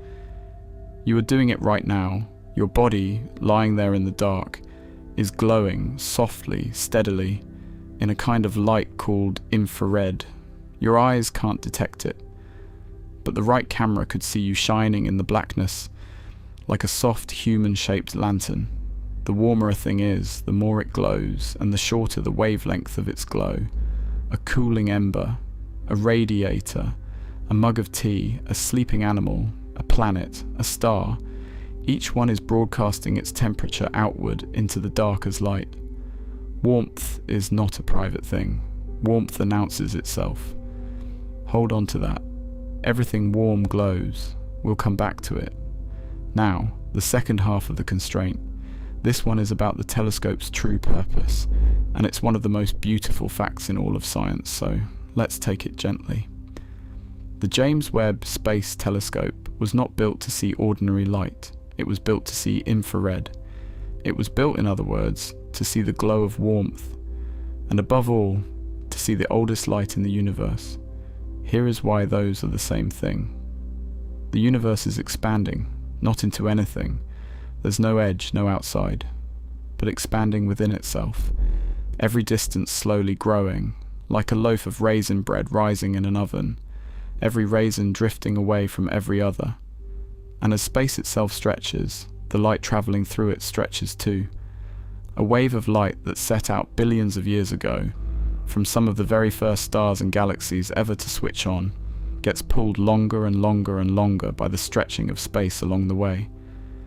Light that began its journey as ordinary visible light, the kind your eyes were built for, arrives here, after all those billions of years of stretching, having slid down past red, past the edge of what any eye can see, and into the infrared, into the colour of warmth. So the light from the beginning of the universe, the light from the first structures that ever formed, the very first dawn after the long darkness, reaches us disguised as a faint cold heat, redshifted, stretched, ancient. And that is what Webb was built to catch. To see the first light in the cosmos, you have to build an eye that can see the glow of warmth. You may already feel the trap closing. We have a telescope whose one job is to detect the faintest possible warmth, arriving from the edge of time. And we have a universe in which everything warm glows, including the telescope. Let's sit inside the problem for a while, because the size of the shield is really the size of this problem, wearing a metal coat. Imagine you are trying to hear a single whisper, not a loud whisper, the faintest breath of a whisper, coming from across an enormous dark hall. Someone at the far end is barely breathing a word, and you need to catch it exactly. Now imagine that. While you strain to hear that whisper, you yourself are shouting, constantly. You can't stop. Your own voice is roaring in your own ears. You will never hear the whisper. Not because it isn't there, it's there, but because you are drowning it out with yourself. That is the exact problem an infrared telescope faces. The signal it wants, the ancient stretched out warmth from the first galaxies, is almost unimaginably faint. It has crossed billions of light years to get here. By the time it arrives, it is the very definition of a whisper. And the telescope, if it is even slightly warm, is shouting. Because everything warm glows in the infrared, and the infrared is exactly the wavelength the telescope is trying to listen to. A warm telescope trying to detect faint infrared is like a lantern trying to detect the light of distant candles. Its own glow floods every image. Its own warmth becomes a fog, a haze, a wall of noise, blotting out the very thing it was built to find. So a warm infrared telescope isn't a slightly worse telescope. It's a blind one. And here we reach the heart of it. To see the faint warmth of the early universe, the telescope must be colder than almost anything you have ever imagined. Not cold like a winter night, not cold like ice, cold like deep space. A few tens of degrees above the absolute bottom of the temperature scale, the coldest anything can ever be, around minus 230 something degrees Celsius, so cold that the telescope's own glow fades to almost nothing, and the whisper from the beginning of time can finally be heard. And here we reach the heart of it. To see the faint warmth of the early universe, the telescope must be colder than almost anything you have ever imagined. Not cold like a winter night, not cold like ice, cold like deep space. A few tens of degrees above the absolute bottom of the temperature scale, the coldest anything can ever be, around minus 230 something degrees Celsius, so cold that the telescope's own glow fades to almost nothing, and the whisper from the beginning of time can finally be heard. The mirror must be that cold, the instruments must be that cold. The whole delicate listening apparatus must be brought down, and kept down, at a temperature close to the frozen floor of the universe. That is the specification, that is the wall. Now, how on earth, or rather, how off Earth, do you keep something that cold? And perhaps the easiest place to begin is not with a telescope at all. Begin with the room around you. Even if the room is dark, it is not empty of light. Your eyes may disagree. To them, darkness can feel complete. Turn off the lamp, close the curtains, wait for the last bright shapes to fade from your vision, and the room appears to have surrendered its light. But your eyes are specialists. They were built by evolution to notice only a narrow portion of what is actually travelling through the world. Outside that narrow window, an enormous landscape of invisible light continues. Radio waves pass through the environment. Microwaves move through space. Infrared radiation leaves warm surfaces. Ultraviolet light arrives from the sun. X-rays and gamma rays belong to still more energetic regions of the same vast family. Your eyes occupy only a small neighborhood in an enormous electromagnetic country. And because you cannot see most of that country directly, it is easy to imagine that darkness means nothing is there. But the room is glowing. The walls are glowing. The floor is glowing. The pillow is glowing. The blanket is glowing. The glass in the window is glowing. The furniture is glowing. And you are glowing too. Not dramatically. Not with visible fire. Not with a halo that would make sleeping inconvenient. But steadily. Quietly. Every part of your body carries thermal energy, and because it does, every part of your body emits electromagnetic radiation. Most of that radiation lies beyond the range of ordinary human sight. If your eyes could suddenly detect the relevant infrared wavelengths, the familiar darkness around you would transform. The room would acquire a new kind of brightness. Warm objects would separate themselves from cooler backgrounds. A hand placed on a surface might leave a temporary thermal trace, A recently occupied chair might remember someone for a little while in warmth. A cup of tea would announce itself. A sleeping animal would shine. The world would not become less real. It would become differently visible. This is one of the useful lessons of astronomy. The universe does not limit itself to what human senses happen to detect. Our eyes are not judges of what exists. They are biological instruments with a particular range, a very useful range, but a range nonetheless. There are colors your eyes cannot see, signals your ears cannot hear, fields you cannot feel directly.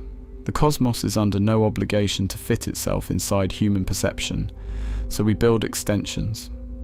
Radio antennas become enormous ears for invisible wavelengths. X-ray detectors reveal energetic events hidden from ordinary sight. Infrared telescopes notice warmth and ancient light. Science, in this sense, is partly the long history of discovering how much reality continues after our senses stop. And infrared light is one of those continuations. Move beyond the red edge of the visible rainbow, and the electromagnetic spectrum does not end. It continues. The wavelengths become longer. The light becomes invisible to human eyes. But it remains light. That word can be slightly confusing because everyday language often reserves light for what we can see. Physics is less sentimental about our eyesight. Visible light is only one portion of electromagnetic radiation. Infrared belongs to the same family. So does ultraviolet. So do radio waves. The differences involve wavelength, frequency, and energy, not membership in entirely separate universes. A red photon and an infrared photon are relatives. Your eyes simply welcome one and ignore the other. Webb was built to welcome much of what your eyes ignore. That is the first step. The telescope does not merely look farther than you. It looks differently. Its universe is not exactly the universe of ordinary human vision. A cloud that appears dark to your eyes may become translucent at certain infrared wavelengths. An object too cool to shine brightly in visible light may reveal itself in infrared. A distant galaxy whose visible light has been stretched beyond the red edge of human sight may reappear. The invisible becomes available again. But this ability carries a cost, because once you build an instrument to detect infrared radiation, you enter a universe crowded with infrared radiation. Warmth is everywhere. The telescope does not get to distinguish automatically between the infrared light you want and the infrared light you do not. A detector is not impressed by the philosophical importance of a photon. It does not know whether the radiation arriving at it began in an ancient galaxy or came from a nearby warm piece of spacecraft. It records what reaches it. The task of engineering is to make sure the wanted signal is not buried beneath everything else. And that brings us back to the simple constraint. Everything with a temperature above absolute zero emits thermal radiation. Everything. The word is broad because the rule is broad. A mountain, a cloud, a grain of dust, a planet, a screwdriver left in sunlight, a human hand, a telescope mirror, a shield, the earth, the moon. No object needs to be visibly hot. It does not need to glow red. It does not need to burn. Visible glowing is only one dramatic part of a much larger story. An object can appear perfectly dark to human eyes while radiating continuously at wavelengths you cannot see. This is happening all around you now. The world is broadcasting temperature, not in numbers, not with labels, through radiation. Warmth leaves clues. If you have ever seen a thermal camera image, you have seen one way of translating those clues into colours your eyes can understand. The colours in such images are often artificial. A person may appear yellow, orange, red, or white against a purple or blue background, depending on the chosen display. The body is not literally painted in those colours. The camera has detected infrared radiation and translated differences into a visible palette. It is a map of thermal emission, a way of giving invisible warmth a visible costume. And suddenly familiar things become strange. A handprint lingers, a warm engine glows, heat leaks around a window, animals appear against cool landscapes. A person can be found in darkness not because they reflect visible light, but because they are warmer than their surroundings. This is the kind of universe an infrared detector inhabits, a universe where temperature is luminous. And that is both a gift and a problem. The gift is obvious. You can detect things hidden from visible sight. The problem is that your instrument itself has a temperature. The detector has a temperature. The mirror has a temperature. The structures around them have temperatures. The telescope is not a ghost. It is matter, and matter participates. Imagine building an exquisitely sensitive microphone to hear the faintest sound in a forest. You place it carefully. You point it toward the distant source. Then you discover that every part of the microphone is humming. The casing hums. The stand hums. The cable hums. The electronics hum. The entire instrument contributes sound to the very measurement it is trying to make. You could improve the microphone's sensitivity, but that might only make it better at hearing itself. At some point, sensitivity alone is not enough. The instrument must become quieter. Infrared astronomy faces a similar demand.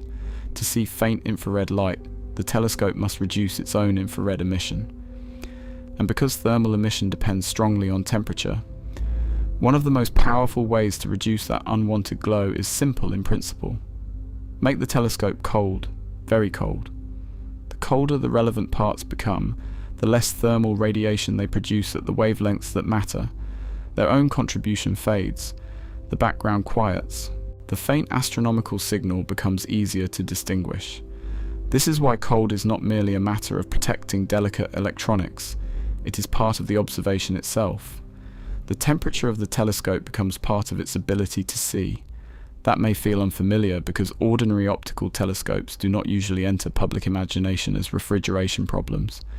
We think about mirror size, magnification, resolution, location, clouds, atmospheric turbulence.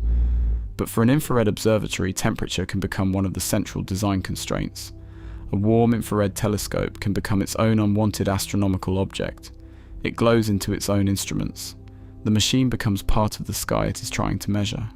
And Webb was not built merely to detect strong infrared signals. It was built for extraordinary sensitivity, to notice faint objects, to examine distant galaxies, to study stars forming behind dust, to analyze the atmospheres of worlds around other stars, to detect subtle signatures hidden inside light. The quieter the target, the quieter the observatory must become. So cold is not an aesthetic preference. It is not because space telescopes are supposed to feel icy and remote. It is not because engineers enjoy designing machinery for temperatures that make ordinary freezers seem tropical. Cold is a scientific requirement, and the requirement begins with a basic fact you can demonstrate simply by existing. You are warm, therefore you glow. The telescope can be warm, therefore it glows. The difference is that your glow is harmless to your purpose. You are not trying to detect ancient infrared photons with instruments attached to your body. Webb is. The same physical law that makes thermal cameras possible threatens the telescope's observations. This is one of the elegant cruelties of physics. A property can be both the reason an instrument works and the reason the instrument struggles. Infrared radiation allows Webb to see things other telescopes cannot. Infrared radiation from Webb itself can interfere with that seeing. The signal and the noise speak the same language. That is the difficulty. If unwanted interference arrived in some entirely different form, perhaps it could simply be filtered away. But thermal radiation from the telescope can occupy the same broad region of the spectrum the observatory wants to study. The machine is listening for whispers while speaking in the same room, so it must lower its voice. And to lower its voice, it must lower its temperature. This would already be enough to justify serious engineering. But Webb's relationship with infrared light goes deeper. The telescope was not built for infrared merely because warm objects are interesting. It was built in part because the universe itself has been stretching light. This is where the story leaves the room around you and begins traveling outward, far backward, into a cosmos that is not static. The universe changes. Distances between large-scale structures grow, space expands. This statement is familiar enough that it can lose its strangeness. The universe is expanding. We hear the phrase, we nod. Then perhaps we picture an explosion. Matter flying outward from a central point into empty space. But cosmic expansion is not quite that picture. There is no ordinary central location from which all galaxies are fleeing through a pre-existing emptiness. On sufficiently large scales, the fabric of distance itself changes. Space expands. Galaxies that are not gravitationally bound to one another become separated by increasing amounts of space. The universe grows not because everything is rushing away from one special center, but because the relationships between distant regions evolve. Analogies help, though every analogy eventually breaks. You may imagine dots drawn on the surface of an inflating balloon. As the surface expands, every dot sees other distant dots moving away. No dot on the surface needs to be the center of the expansion. Or imagine raisins in rising dough. As the dough expands, the distances between raisins increase. The raisins themselves do not need to crawl through the dough. The medium between them changes. Neither analogy is the universe, but both offer a small foothold. Now add light. Light travels through this changing cosmos. And as space expands during the journey, the wavelength of traveling light can be stretched. A wave that began shorter arrives longer. Blue can move toward red. Visible light can move beyond visible red into infrared. This is cosmological redshift. And it is one of the reasons an infrared telescope can become a machine for looking backward toward the early universe. The oldest galaxies are not necessarily invisible because they emitted no visible light. Much of the light may have begun at shorter wavelengths, but the universe has changed during the journey. Space has stretched. The light has stretched with it. By the time those ancient photons arrive, the telescope must be prepared to receive them where they are now, not where they began. This is a subtle but beautiful idea. The universe edits light during travel, not intentionally, not by adding a message, by changing the scale through which the wave moves. A photon can leave one era in one part of the spectrum and arrive in another era shifted toward longer wavelengths. The journey becomes written into the light. Redshift is therefore not merely an inconvenience, it is information. The stretching tells us something about cosmic expansion and distance, but it also creates an engineering demand. If you want to see extremely distant objects whose light has been strongly redshifted, your telescope must be sensitive at longer wavelengths, into the infrared, and now the trap closes more tightly. To study ancient light, build an infrared telescope. To build a sensitive infrared telescope, prevent the telescope from glowing too strongly in infrared. To prevent the telescope from glowing, make it cold. To make it cold, protect it from powerful nearby sources of heat. The shield begins to appear, not yet in full detail, but as a logical consequence. One requirement leads to another. The first galaxies do not directly demand a tennis court, not in one step. The chain is longer. You want to observe ancient cosmic structures. Their light has traveled through an expanding universe. Much of the useful light arrives redshifted into infrared wavelengths. Your telescope must detect infrared. Warm objects emit infrared. Your telescope is an object, therefore your telescope can interfere with itself. Therefore, it must be kept cold. And now you have a thermal problem. This is the wall hidden behind the shield. A chain of physics extending from the expansion of the universe to the temperature of a mirror. That connection is worth slowing down for. Something happening across billions of light years affects the design of a membrane, only meters away from the telescope. Cosmic expansion influences spacecraft architecture. The history of the universe determines the wavelengths an instrument must detect. Those wavelengths determine the required detector technology. The detectors influence temperature requirements. The temperature requirements influence the shield. The shield influences the orbit. The orbit influences communication, deployment, and mission design. A galaxy billions of years in the past leaves fingerprints on the shape of a spacecraft built on Earth. This is one of the reasons Webb looks so unusual.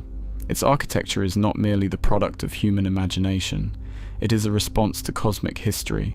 The universe expanded. Therefore, the telescope needed infrared vision.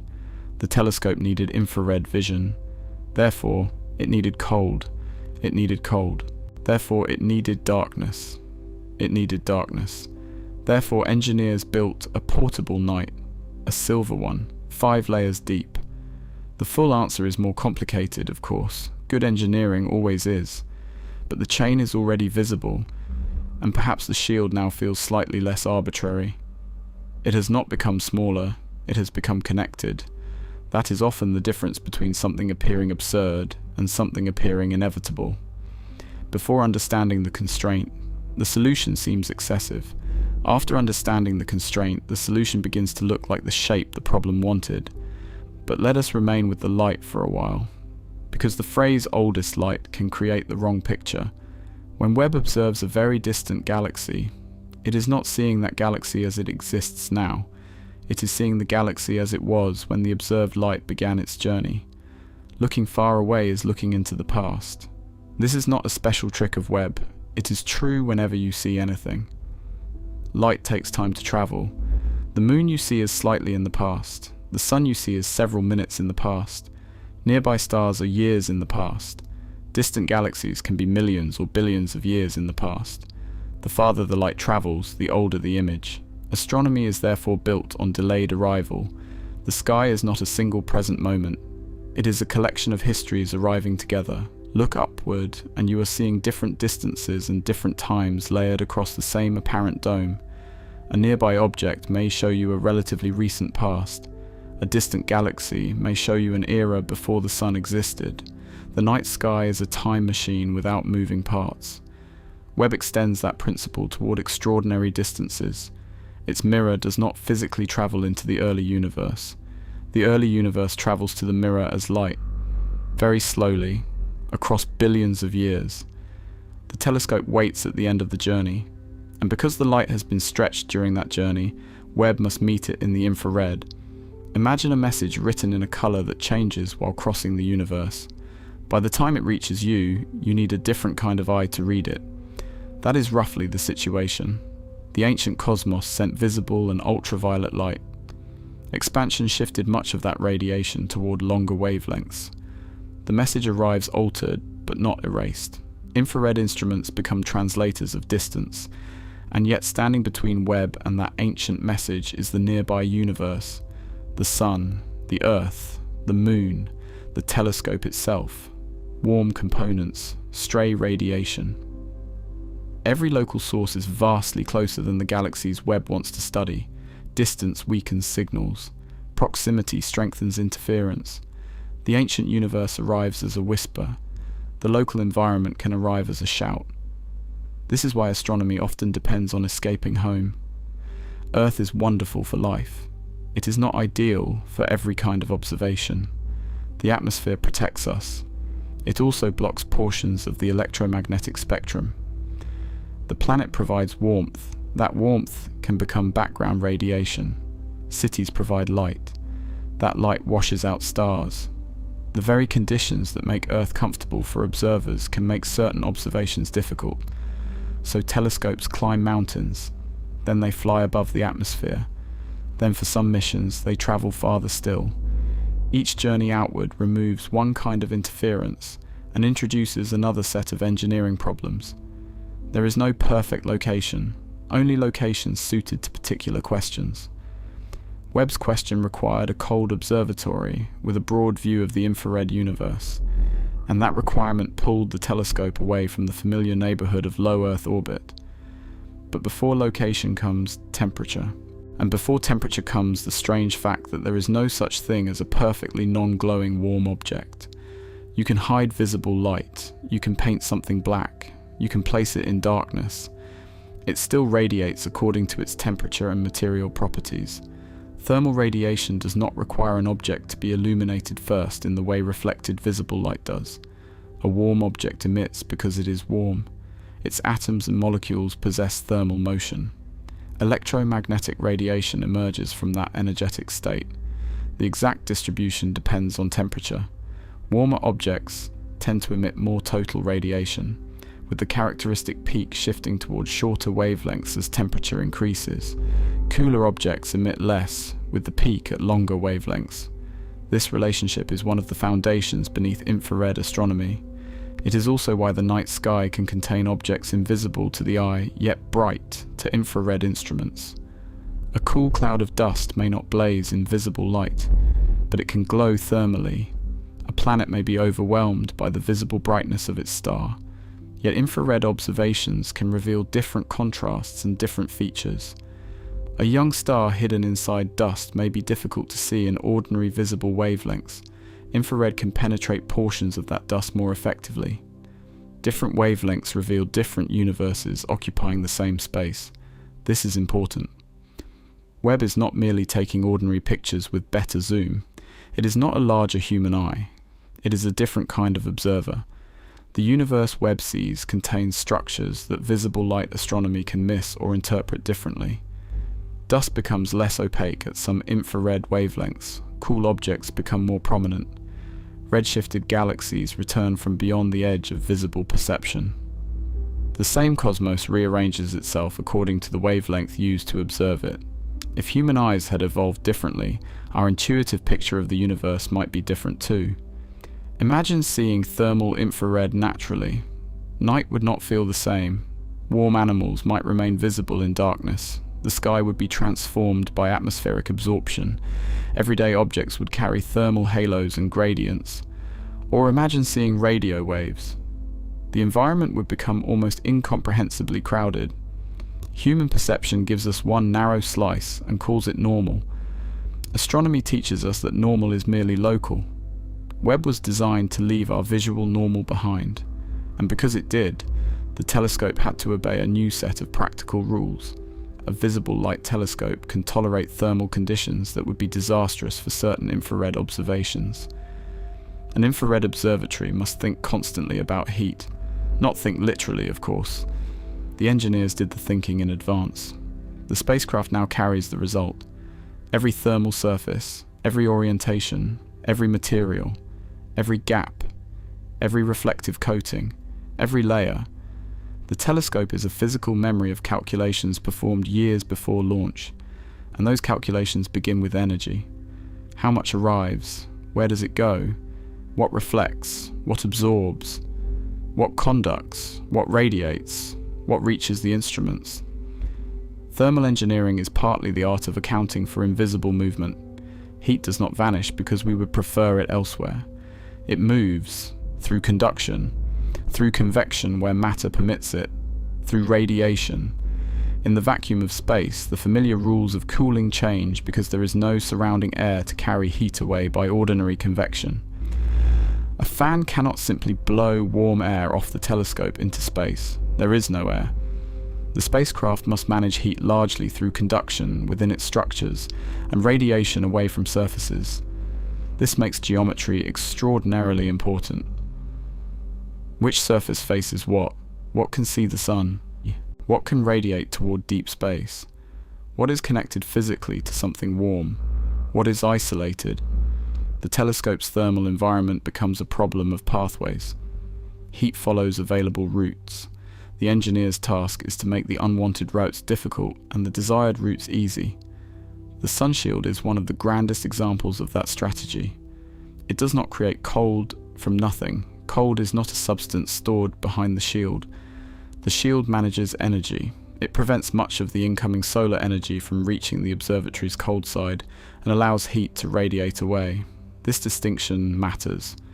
We often speak casually of keeping cold in, as though cold was something that leaks. But physically, thermal management is about heat transfer. Reduce the heat entering, allow existing heat to leave. The temperature falls. The shield does not pour cold onto the mirror. It gives the mirror permission to lose warmth without being continuously reheated by the sun. That is a very different kind of machine. A refrigerator actively moves heat using energy. Webb's passive cooling for much of the observatory relies on shielding and radiation into space.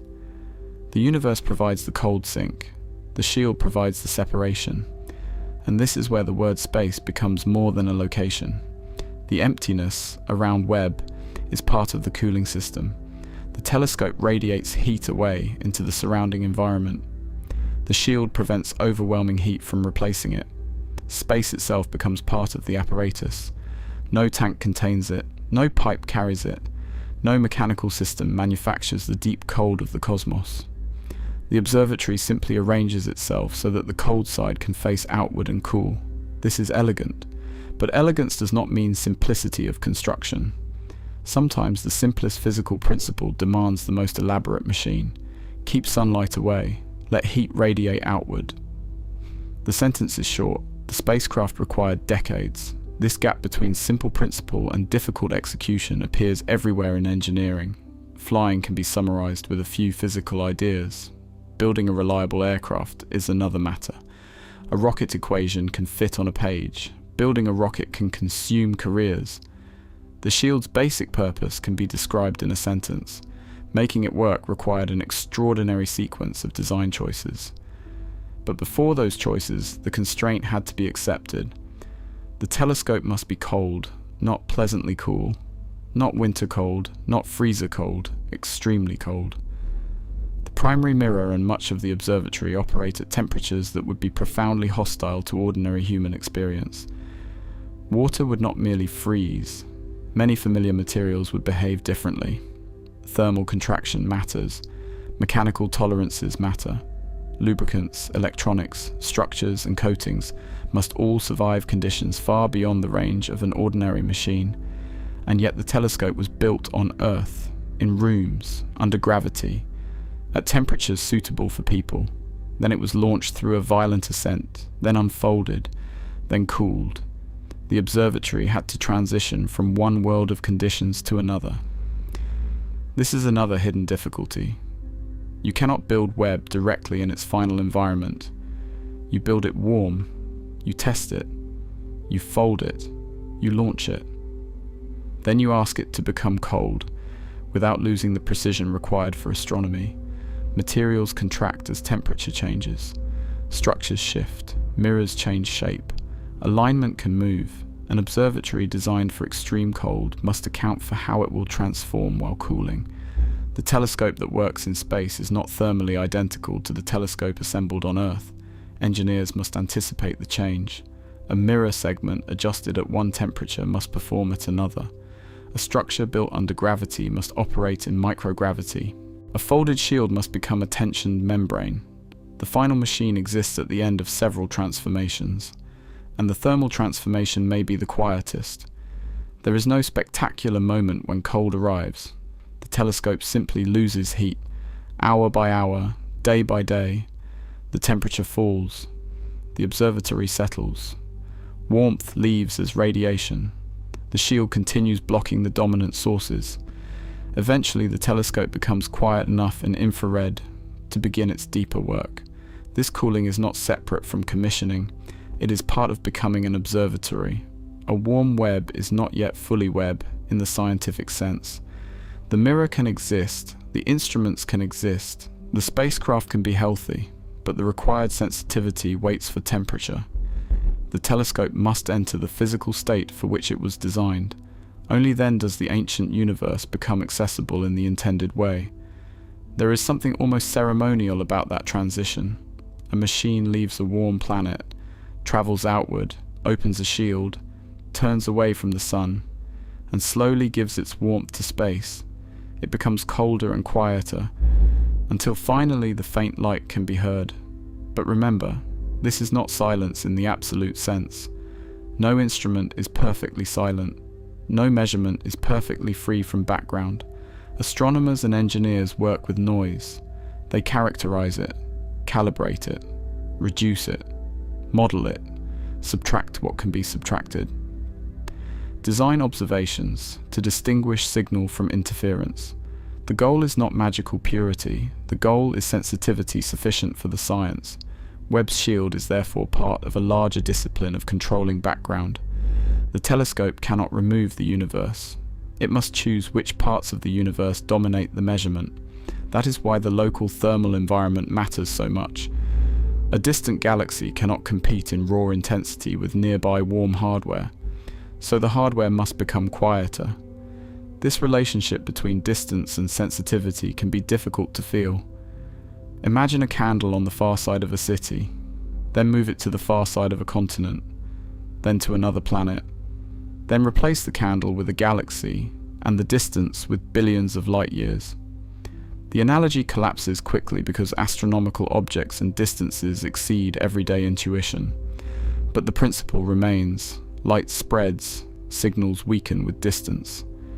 By the time ancient photons reach the telescope, every advantage matters. Mirror area matters. Detector sensitivity matters.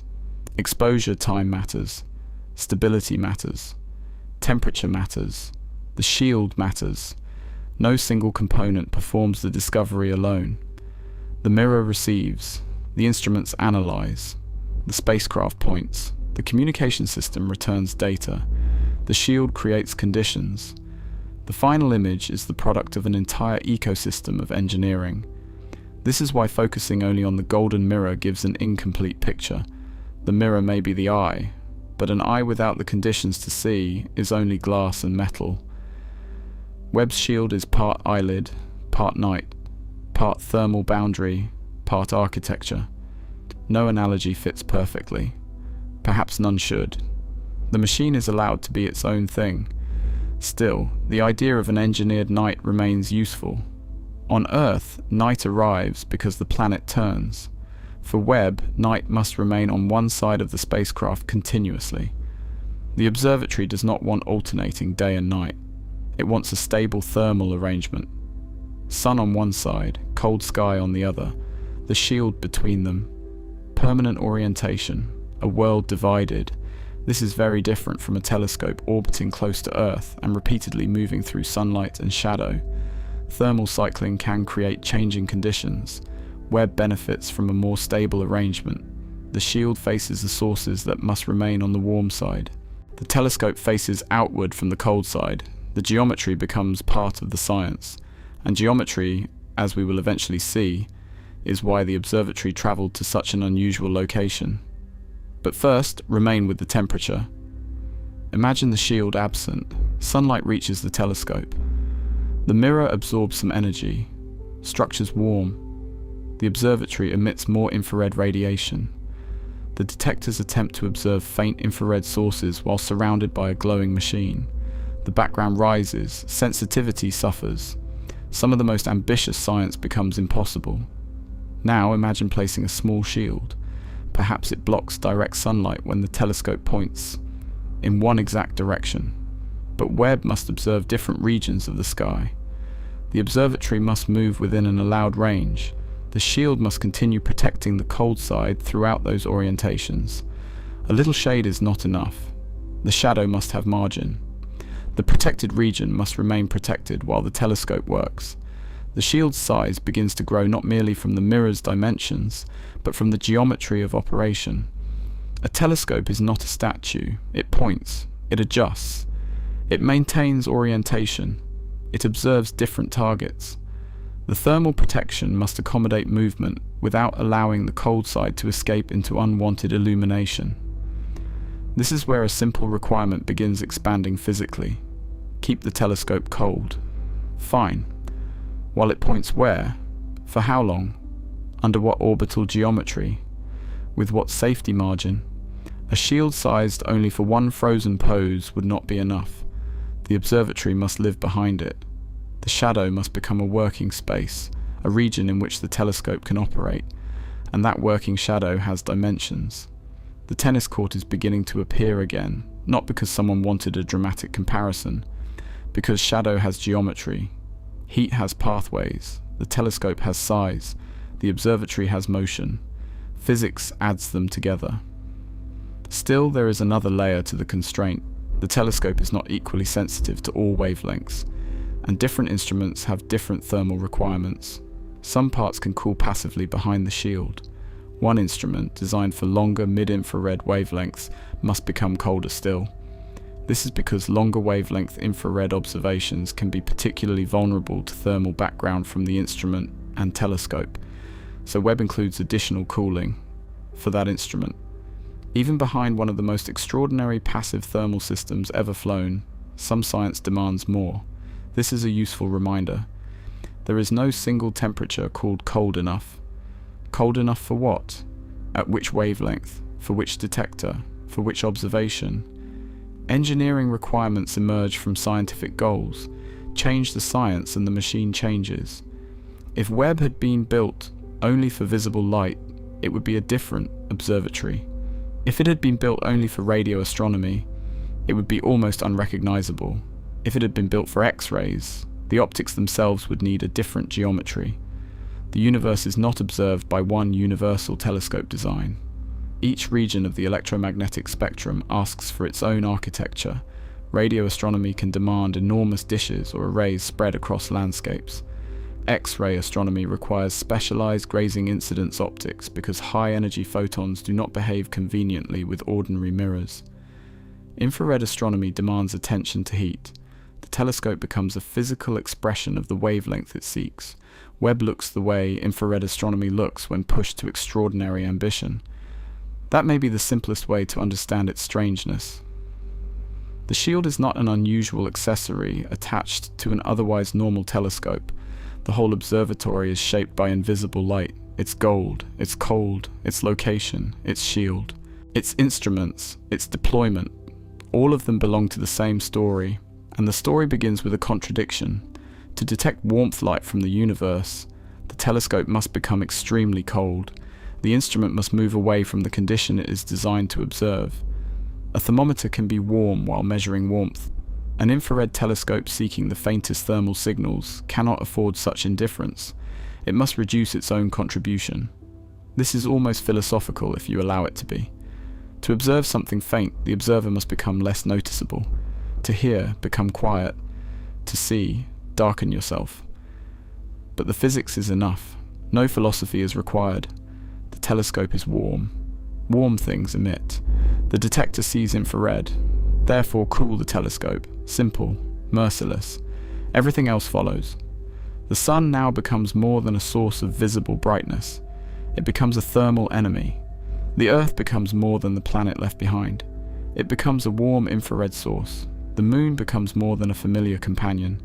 It too can contribute radiation and reflected sunlight. The spacecraft must arrange all of these on one side. The shield must face them. The telescope must remain on the other. The universe is divided according to temperature. This is where the idea of the three fires begins. Not literal fires. The sun, certainly, is a star powered by nuclear fusion rather than ordinary combustion. Earth is not burning. The moon is not burning. But from the perspective of an observatory trying to become extraordinarily cold, all three are sources of unwanted energy. The sun dominates. Earth contributes. The moon contributes. And because Webb needs a stable cold environment, the geometry of all three matters. Imagine trying to carry an umbrella that must protect you from 3 lamps placed in 3 different directions.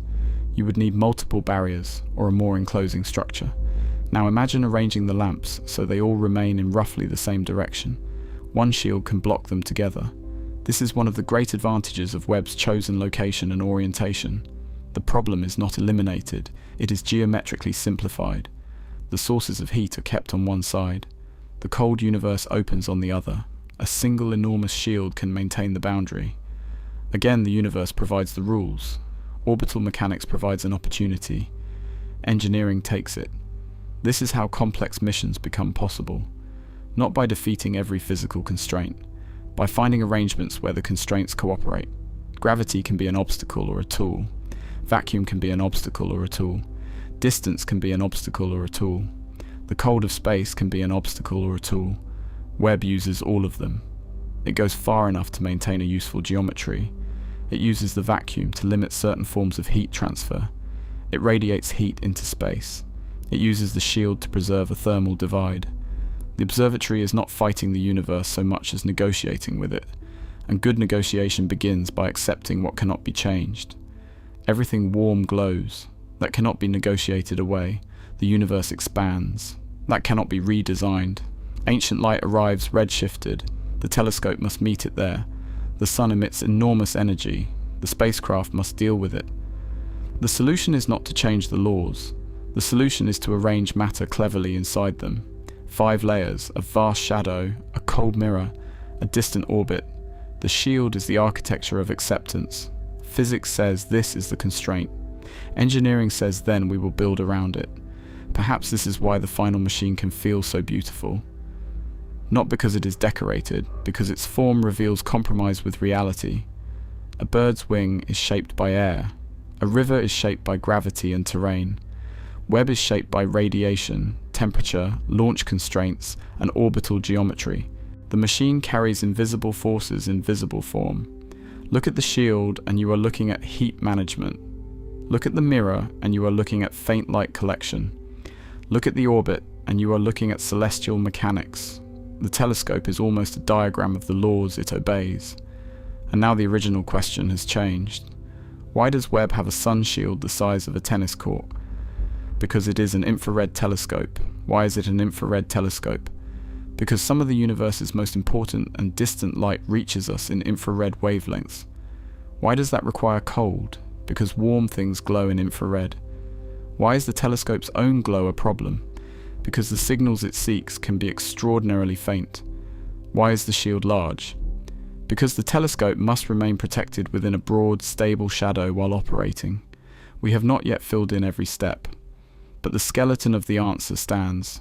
A chain, light, expansion, infrared, heat, cold, shadow, shield. Each word leads naturally to the next, and perhaps the strangest part is that the chain begins billions of years before the telescope was built. The early universe did not know Webb would exist. Ancient galaxies did not send their light toward a planned detector. The photons simply travelled, space expanded, wavelengths stretched. Billions of years later, on a small planet around an ordinary star, a species learned enough physics to understand where that light had gone in the spectrum, then built an instrument to meet it there. There is something quietly astonishing about that. Not because humanity is central. We are not. The universe continued perfectly well without our telescopes, but for a brief moment, matter on one planet became organized enough to build a mirror, cool it behind a silver shield, and catch light that had been traveling since near the beginning of cosmic history. The shield is part of that meeting, ancient photon, modern instrument, billions of years between them, and in the final few meters of the journey, thermal engineering decides whether the meeting can be noticed. Cosmic history arrives at a membrane. The scale difference is almost absurd. A photon crosses the observable universe, then loses the argument to a warm telescope, unless the telescope has been properly cooled. This is why local conditions matter even when studying the largest possible questions. Where did the first galaxies come from? How did stars form? What were distant worlds like? These questions sound cosmic. Their answers may depend on whether a detector is a few degrees too warm. Science often works this way. Grand questions become precise technical requirements. Wonder becomes calibration. Curiosity becomes tolerances. The romance of the universe passes through engineering drawings, and that does not diminish the wonder. It deepens it, because the image on the screen is not magic. It is the final result of understanding the constraints well enough to build around them. Webb sees because thousands of problems were taken seriously, heat among them, perhaps heat above all. The telescope's sensitivity is purchased partly through cold, and cold, in sunlight, is difficult. Imagine placing an ice cube beneath the midday sun. You know what happens. Now imagine trying to keep something vastly colder than ice while sunlight remains present continuously. You cannot rely on atmosphere. You cannot bury the telescope underground. You cannot connect it to an enormous terrestrial refrigeration plant. You must launch everything you need, every kilogram, every cable, every mechanism, and then the machine must operate far from help. The requirement begins to sound unreasonable again. Good. That means we are seeing the wall clearly. Keep a large, exquisitely sensitive infrared observatory extremely cold, while a star shines nearby. Now solve that without wrapping the telescope inside something that blocks the universe it needs to observe. There is the design problem. The telescope needs an open view of deep space.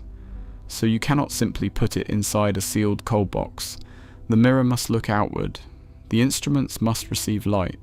One side must remain open to the cosmos. The heat therefore has to be blocked directionally. Shield one side, open the other. Create a thermal divide. This is why the shape of the solution begins to resemble a sail rather than a container. The telescope does not need protection from every direction equally. It needs the dangerous sources kept together on one side. Then one broad barrier can separate warm from cold while leaving the mirror exposed to the universe. The shield becomes a horizon. On one side the local fire, on the other cosmic night. And the telescope lives just beyond that horizon. It never needs to see sunrise. Not in the ordinary sense. Its artificial night travels with it. As long as the shield remains correctly oriented, the cold side remains protected. The sun can continue burning. Earth can continue glowing. The moon can continue reflecting and radiating. Webb does not extinguish any of them. It simply turns a surface toward them and remains behind it. There is humility in that design. You do not defeat the sun. You stand in the shade. Of course, creating shade in space for an observatory of this sensitivity is not as simple as opening an umbrella. An umbrella works partly because the person beneath it does not need to become tens of degrees above absolute zero. Webb's requirement is more severe. The shield must not merely block direct rays, it must manage the heat it absorbs. A warm shield can itself become a source of radiation, so the barrier must be designed to prevent heat from simply crossing through and warming the telescope from nearby. One layer is not enough, the problem continues through the shield, and that will lead us toward the next elegant part of the design. But not yet. For now, the constraint is enough. Everything warm glows. The telescope seeks infrared light. Therefore, the telescope must not glow too strongly in the infrared wavelengths it is trying to observe. Therefore, it must become cold. The nearby universe tries to warm it. Therefore, it must hide. This is the hard wall. The shield is what grew when engineers began building around it. Perhaps you can feel how different the tennis court seems now. At first it looked excessive. Now it begins to look defensive. Not defensive against impact, not against aliens, not against the vacuum, against energy, against warmth, against the ordinary tendency of matter to absorb radiation, become warm and glow. The enemy is not exotic. That is what makes the problem so elegant. The same warmth that makes life possible on Earth becomes noise for an infrared telescope. The same sun that powers the spacecraft threatens the cold instruments. The same physical law that allows Webb to study warm dust and distant planets causes the telescope itself to radiate. Nothing here is evil. Nothing is malfunctioning. The universe is simply being consistent. Everything warm glows, including the things we wish would not. And engineering begins where wishing ends, so the telescope carries a shadow, a very large one, a carefully shaped one, a shadow that must remain between the observatory and the nearby sources of heat, a shadow broad enough for the telescope to work inside, a shadow that does not depend on nightfall, a shadow that can survive for years, a shadow folded on Earth and opened in space.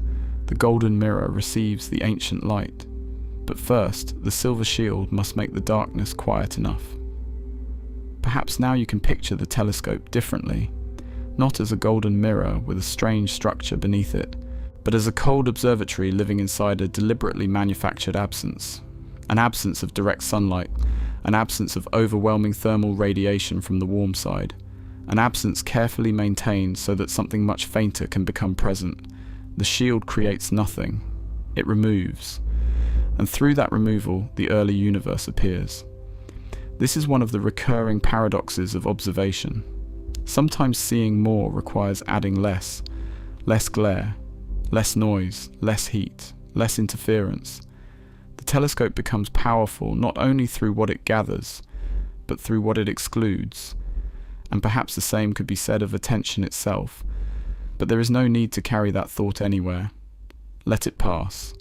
Return to the machine. The mirror is cold. The instruments are waiting. The shield faces the fire. The distant light approaches. Some of those photons began traveling before the sun existed. They have crossed expanding space. Their wavelengths have stretched. Their colors have slipped beyond human sight. They arrive as infrared.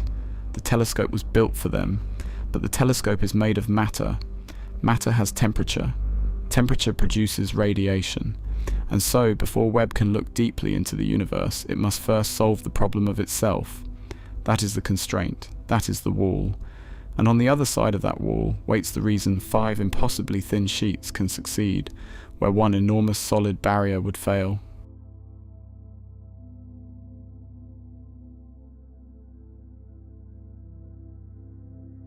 To keep something cold, you have to know what's trying to warm it. So let's name the enemy. There are 3 of them, and they are all, in a sense, fires. The first and greatest is the Sun. We think of the Sun as far away, and it is 150 million kilometers. But it is also a nuclear furnace so vast that even at that distance it pours enough energy onto every sunlit surface to cook it, boil it, warm it far past anything a cold telescope could tolerate. Out where Webb floats, with no atmosphere to soften it, the raw sunlight would heat an exposed surface to well past the boiling point of water. The Sun is not a gentle presence. The Sun is a wall of heat, always pushing, never resting. The second furnace is the Earth itself. Strange as it sounds, our own planet is warm and it glows.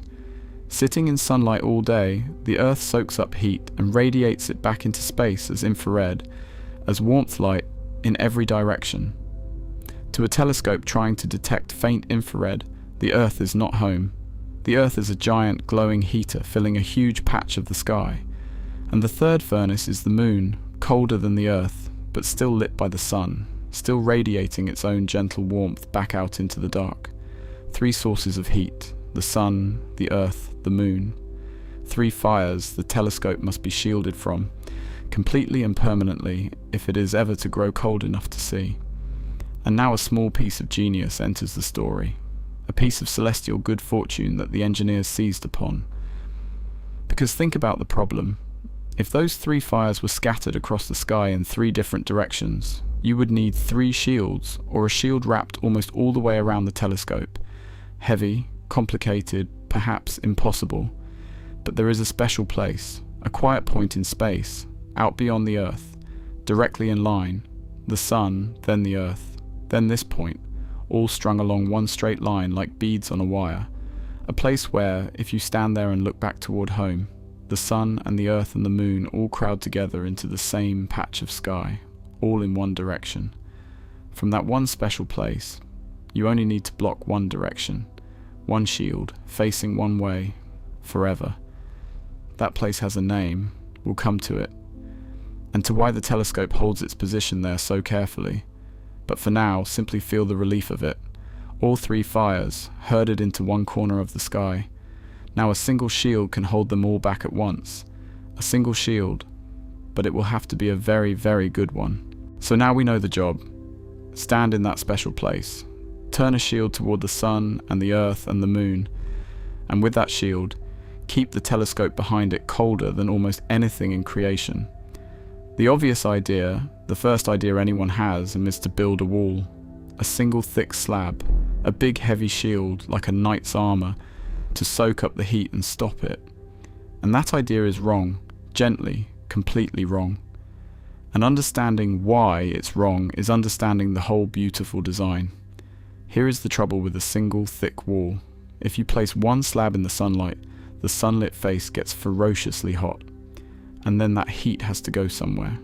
Some of it leaks straight through the material to the back, and now the back of your wall is warm, and a warm object glows. So your shield, the very thing meant to protect the telescope, becomes a new heater, a second sun, glowing gently onto the instruments from just a few meters away. You haven't solved the problem. You've just moved the fire a little closer and painted it a different color. A thick wall doesn't keep the cold in. It just becomes warm itself and shares that warmth.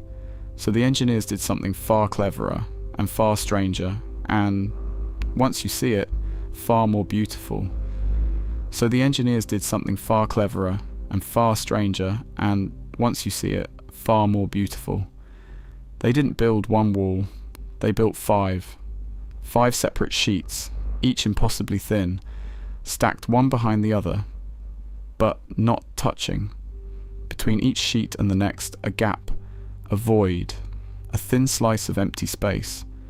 And that emptiness is the secret. Let's walk through the 5 layers, slowly, one at a time, and watch the heat die on the way through. This is the elegant part.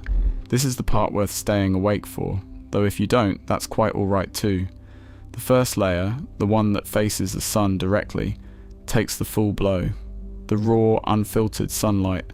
It heats up enormously. Its sunlit face climbs to something like 100 degrees Celsius, past the boiling point of water. It bears the brunt, so that nothing behind it has to. Now, that first layer is hot, and being hot, it glows. It radiates its warmth outward in every direction, including backward toward layer 2. So far this sounds like the same trap as the thick wall. But here is the difference. Between layer 1 and layer 2, there is a gap of empty space, and across empty space, heat has only one way to travel, by glowing, by radiation. Heat cannot walk across a vacuum the way it walks through a solid. It has to leap the gap as light. And crucially, much of the warmth that layer 1 radiates doesn't go backward toward layer 2 at all. It spills out sideways, out past the edges, escaping into the openness of space and gone forever. So layer 2 receives only a fraction of layer 1's warmth. It sits a good deal cooler, and being cooler, it glows more faintly. Then between layer 2 and layer 3, another gap, another leap across emptiness. More warmth spilling out the sides and lost, so layer 3 is cooler still and glows fainter still. And so it goes, down the stack, layer 3 to layer 4, cooler, layer 4 to layer 5, cooler again. At each gap, most of the remaining heat escapes sideways into the dark, and only a thin trickle passes inward to the next sheet. The temperature doesn't drop gently from layer to layer. It tumbles. It falls off a cliff, again and again, 5 times over. The sunlit face of the first layer is hotter than boiling water. The final face of the 5th layer, the one that looks toward the telescope, is colder than almost anything in the natural universe, hundreds of degrees below zero, down near the frozen floor of what temperature can even be. Think about that journey. Something like 200,000 watts of raw solar power slam into the front of the shield. The energy of a small power station, pressing in without pause. And by the time it has fallen down through 5 thin sheets and 5 gaps of emptiness, what leaks out the far side to touch the telescope is less than the warmth of a single small light bulb, less than a watt. A furnace at the front, a whisper of warmth at the back, not by blocking the heat, by letting it escape sideways, over and over at every gap. This is why the shield is not one thick wall, but 5 gossamer sheets with emptiness between them. Not insulation in the way a blanket is insulation. Something more elegant, a staircase for heat to fall down and slip out of step by step, until almost none of it is left. 5 thin sheets, beating any thick wall that was ever imagined. And now, at last, we can begin to answer the question we started with, because a staircase like that, 5 great sheets held apart, wide enough to shade an entire telescope from an entire sun, cannot be small. A staircase like that has to be the size of a tennis court. Let's stay with the size, because the size of a tennis court is not a slogan. It's an answer to a very precise question, and the precise question is worth admiring. Why not smaller? A smaller shield would be so much easier. Easier to build, easier to fold, easier to unfold. So many fewer ways to fail. The engineers would have loved a smaller shield. They didn't choose the big one because they wanted a challenge. They chose it because of shadow. The shield's whole purpose is to keep the telescope inside its shadow, completely, with no sliver of sun or earth or moon peeking around the edges to warm the mirror. And a shadow out in space is not a fixed thing. The telescope isn't glued to the center of the shade. It drifts a little. It points this way and that to look at different parts of the sky. It needs room to move without ever sliding out into the light. The sun, too, is not a single point. It's a broad, blazing disk, and it casts a shadow with soft, fuzzy edges, a border region that is neither fully dark nor fully lit. The telescope must stay well inside the fully dark core, with a generous margin all the way around, at every angle it might ever turn to. The shield's whole purpose is to keep the telescope inside its shadow, completely, with no sliver of sun or earth or moon peeking around the edges to warm the mirror. And a shadow out in space is not a fixed thing. The telescope isn't glued to the center of the shade. It drifts a little. It points this way and that to look at different parts of the sky. It needs room to move without ever sliding out into the light. The sun too is not a single point. It's a broad, blazing disk, and it casts a shadow with soft, fuzzy edges, a border region that is neither fully dark nor fully lit.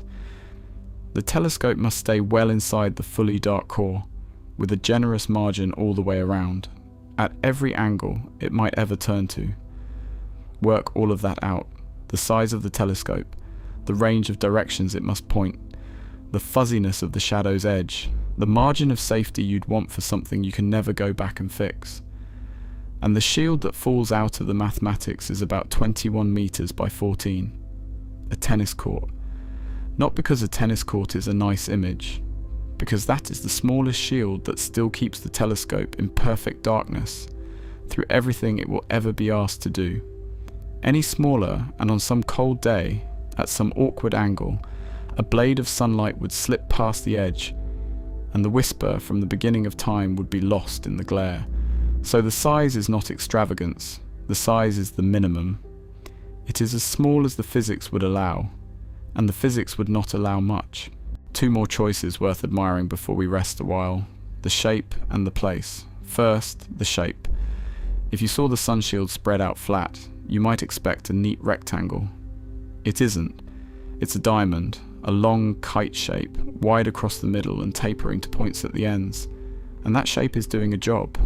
Remember that the shield works by letting heat spill out sideways, past the edges, at every gap between the layers. So the edges matter enormously. The shape is drawn to encourage that spilling, to make sure that as heat glows off each layer, it finds its way to an edge and out into space, rather than pooling in the middle. The wide diamond, and the way the layers are held slightly apart and slightly domed rather than pressed flat together, gives the trapped warmth room to escape at every level. Even the spacing between the sheets is wider in the center than at the tips, so the heat is gently guided outward and away. Every curve of that strange kite shape is a curve that helps the warmth leave. And second, the place. That special point we spoke of earlier, where the sun and earth and moon all crowd into one corner of the sky. It has a name, the second Lagrange point, L2 for short. A quiet balance point about 1.5 million kilometers beyond the Earth, on the far side from the Sun, 4 times farther away than the Moon. Out there, the pull of the Sun and the pull of the Earth combine in just such a way that a spacecraft can keep pace with the Earth as it circles the Sun, the two of them travelling together year after year. The telescope always tucked behind the same shield, always facing its 3 fires the same way. The telescope doesn't sit perfectly still at that point. It drifts in a slow, wide loop around it, a gentle orbit around a place where there's nothing at all to orbit, nudging itself back into place now and then with the faintest whisper of its thrusters. But always, always, it keeps the shield between itself and the light. It has been holding that pose since it arrived. It will hold it for as long as it lives, the right size, the right shape, the right place. Each one chosen not for beauty, but for necessity, and each one turning out to be beautiful anyway, the way things often are when they are exactly right, and not one bit more. Let's pause here for a moment. There's no need to hold any of this. Let the numbers go. Just keep the picture. The silver diamond drifting in the dark, 1 million miles from home, holding its shadow perfectly still over a golden eye, and let your breathing slow to match it.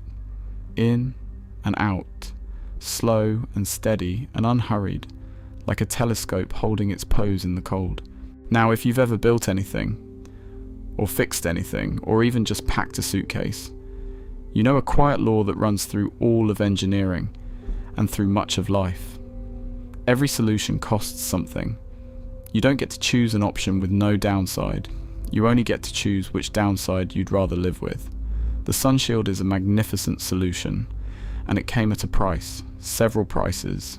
Let's look at them gently, one at a time, the way you might turn over smooth stones you've picked up on a beach.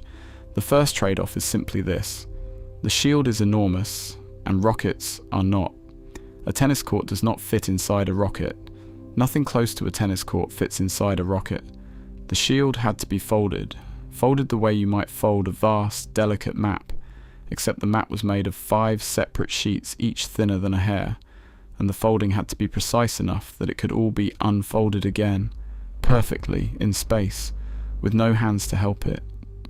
So the whole tennis court was pleated and packed and cinched down tight against the body of the telescope, wrapped up small enough to fit inside the nose of a single rocket, and sent up in that folded state like a butterfly still inside its chrysalis. Every membrane pinned, every fold held by little release mechanisms that would, at just the right moment, let go, one after another, in the right order, to set the sheets free. The benefit, you can launch it. The cost, you now have to unfold a tennis court in the dark, 1,000,000 kilometers away, and get it exactly right the first time. Which brings us to the second, heavier trade-off. There is another famous telescope. The one that came before, the one you've also surely seen pictures from. The Hubble Space Telescope. And Hubble, for all its glory, sits close to home, just a few hundred kilometers up, circling the Earth. Close enough that, over the years, astronauts flew up to it, several separate times, to repair it, to replace worn-out parts, to fit it with new eyes when its old ones grew tired. Hubble is old now and still working, in large part because human hands could reach it. Webb chose a different bargain. To do its job, to sit in that cold, quiet, perfectly shadowed place with all three fires herded into one corner of the sky, Webb had to go far, 1.5 million kilometers, 4 times beyond the moon. And no one has ever travelled that far from Earth and come back, certainly no repair crew. When Webb unfolded its shield, there was no one out there to help, and there never will be. If a fold had jammed, if a sheet had torn, if a single one of the hundreds of small mechanisms had failed to let go at the right moment, there would have been no second chance, no astronaut with a wrench, only silence and a ruined machine drifting. The engineers knew this. They counted the ways the deployment could fail, the moments where one thing simply had to work or the whole mission would be lost, with no backup and no rescue. And there were hundreds of them, hundreds of single, unforgiving steps, most of them in the folding and the unfolding of that great shield. It was, by some measures, the most complicated and most delicate unpacking ever attempted in the history of spaceflight. That was the price of the cold. That was the price of the shadow.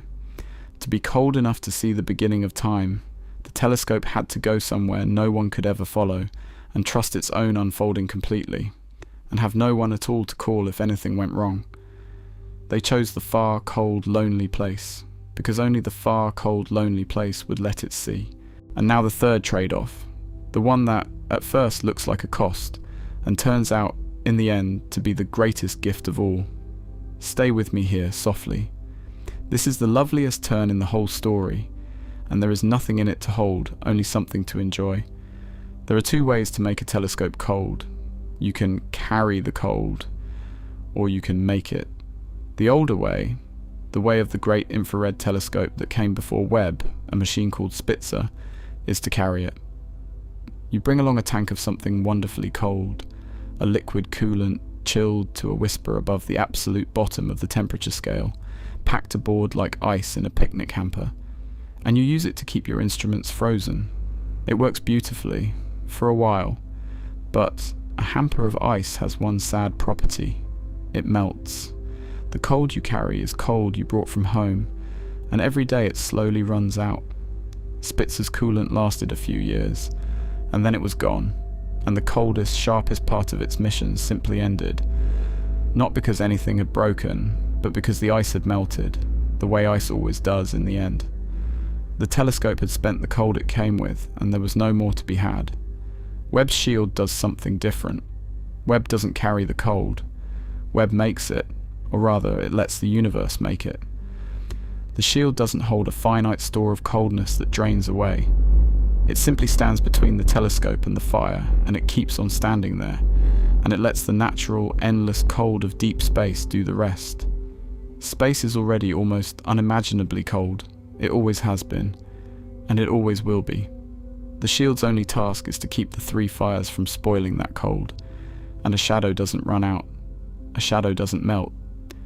So here is the beautiful reversal, the one worth carrying gently down into sleep, the huge, awkward, dangerous, tennis court-sized shield, The very thing that made the whole mission so hard, that had to be folded and risked and unfolded with no one out there to help, is also the thing that means Webb's cold will never run out. It doesn't spend its coldness, it renews it every single moment, for free, out of the emptiness of space, for as long as it can hold its pose behind the shield. The old telescopes were cold only until their ice ran out. Webb is cold for as long as it can stay in the dark. The great cost became the great gift. That is the deepest kind of engineering, perhaps the deepest kind of wisdom too, to choose the hard road, not because it is easy at the beginning, but because it never comes to an end. Let that settle, without any effort on your part. The machine that makes its own cold, the shadow that never runs out, and your own breathing slow and even, needing nothing from anywhere, renewing itself with each quiet turn, for free, out of the air of the room. Let's tell the story of the unfolding now, not to excite you. There'll be no drama in the telling, no ticking clock, no held breath. That would be the wrong way to end a day. Let's tell it the way you would tell a long, calm story to someone drifting off to sleep, a thing that already happened, that already went well, that you can rest inside precisely because you already know how it turns out. It went well, hold on to that from the very start. Every single step worked. Whatever tension there ever was in the story is tension that was released years ago now. It all came out fine, so you can simply drift alongside it, the way you drift alongside a river you already know is calm all the way down. The telescope launched on a cold morning, folded up small, wrapped tight, tucked into the nose of its rocket like something sleeping. It rose up through the sky, through the last thin wisps of air, and out into the black. The rocket fell away behind it, and now the little folded machine was alone, coasting outward, out past the height where Hubble circles, out past the moon's distance, out and out toward the quiet balance point, 1.5 million kilometers away.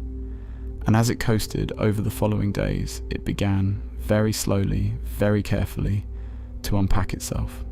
First panels swung open, then slowly the long arms that would carry the shield began to reach outward, telescoping out to either side, drawing the folded sheets along with them, wider and wider until the packed bundle began to spread into the shape of a great flat diamond.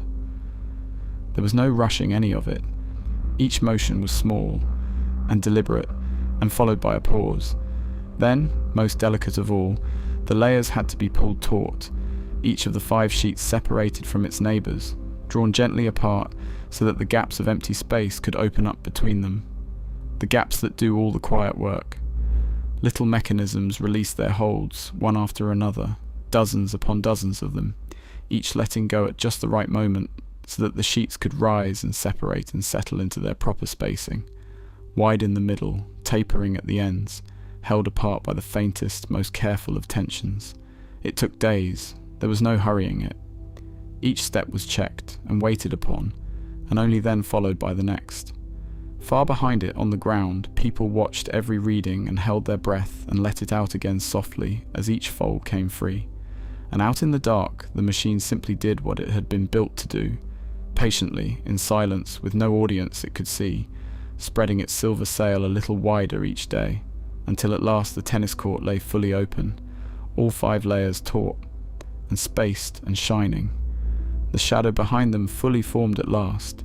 It took days. There was no hurrying it. Each step was checked and waited upon, and only then followed by the next. Far behind it on the ground, people watched every reading and held their breath and let it out again softly as each fold came free. And out in the dark, the machine simply did what it had been built to do, patiently, in silence, with no audience it could see, spreading its silver sail a little wider each day, until at last the tennis court lay fully open, all 5 layers taut and spaced and shining, the shadow behind them fully formed at last, and then having raised its shield, the telescope began, slowly, to cool.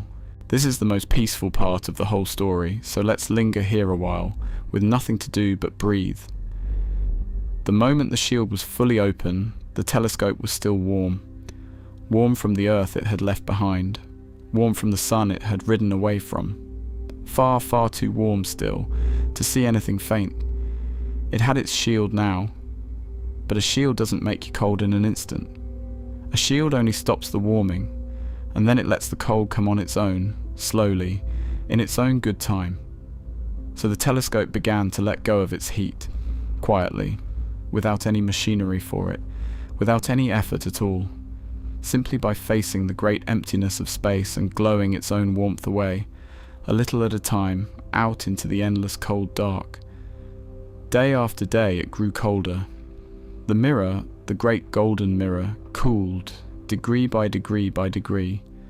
The instruments behind it cooled. The numbers on the ground crept slowly downward and downward and downward toward that frozen floor of everything. It took weeks. There was nothing to do but wait, and let the warmth drain away into the universe, the way the warmth of a long day drains slowly out of the ground after sunset, the way the heat leaves the smooth stone you've been holding, once you finally set it down and open your hand. And one instrument needed to go colder still, colder than even the shield alone could carry it, down to just a few degrees above the absolute bottom of everything that is. For that one, there was a small, gentle machine, a cooler that could coax away those last stubborn degrees. But for all the rest, it was simply the shield and the dark and time. Warmth leaving, cold arriving, no hurry, no force, just the slow, sure settling of a warm thing into a cold and patient universe. And when at last it had cooled all the way down, when the mirror was colder than very nearly anything that has ever existed anywhere, when the telescope's own faint glow had faded almost to nothing behind that great silver sail, then, and only then, was it ready. Ready to be still, ready to listen, ready at last to catch the whisper. There is a rule in engineering, and the formula we're following names it beautifully. Sometimes one solution quietly solves 5 problems at once. You set out to fix a single thing, and you discover, only later, that the very same fix has opened doors you never even knew were there to be opened. The shield was built to do one thing, to keep the telescope cold enough to see the first light of the universe. And it did that. Behind that shield, in that deep and patient cold, Webb has looked back across almost the whole history of everything, and found galaxies so ancient, so far away, that their light has been travelling toward us since the universe itself was young. Small, red, glowing smudges that are, in truth, some of the very first gatherings of stars that ever formed in the dark. It found them exactly where the stretching of light had promised they would be. Waiting in the infrared, waiting in the colour of warmth, for an eye finally cold enough to see them. That alone would have been enough. That alone would have justified every fold and every risk. But the same cold, the same shield, the same patient darkness, turned out to open far more than a single door. Because the shield lets Webb see warmth, faint warmth, it can peer inside the great clouds of dust where new stars are being born. To ordinary eyes, those clouds are solid black, opaque, secretive, closed. But warmth light slips through the dust where ordinary light cannot, and so, behind its shield, Webb can watch stars in the very act of being born, deep inside cradles of gas that no eye had ever seen into before. The same coldness that let it see the oldest light in the universe also let it see the newest. Stars only just now igniting, in our own time, tucked inside the dark nurseries of our own galaxy. And there is still more. Because it is so cold, and so still, and so exquisitely sensitive, Webb can do a thing that once seemed almost impossible. When a distant planet, circling a distant star, passes in front of that star, a little of the starlight filters through the planet's thin skin of air on its way toward us. And it comes out the other side subtly changed, faintly coloured by the gases in that faraway atmosphere. And Webb, behind its shield, is steady enough and cold enough to read those faint colours, to tell, across an almost unthinkable distance, something of what the air is made of on a world we will never visit and never touch. Traces of water, traces of carbon, the quiet chemistry of skies under other suns. One shield, built for one single purpose, and through it we have seen the first galaxies, and newborn stars in their dark cradles, and the very air of planets orbiting other suns.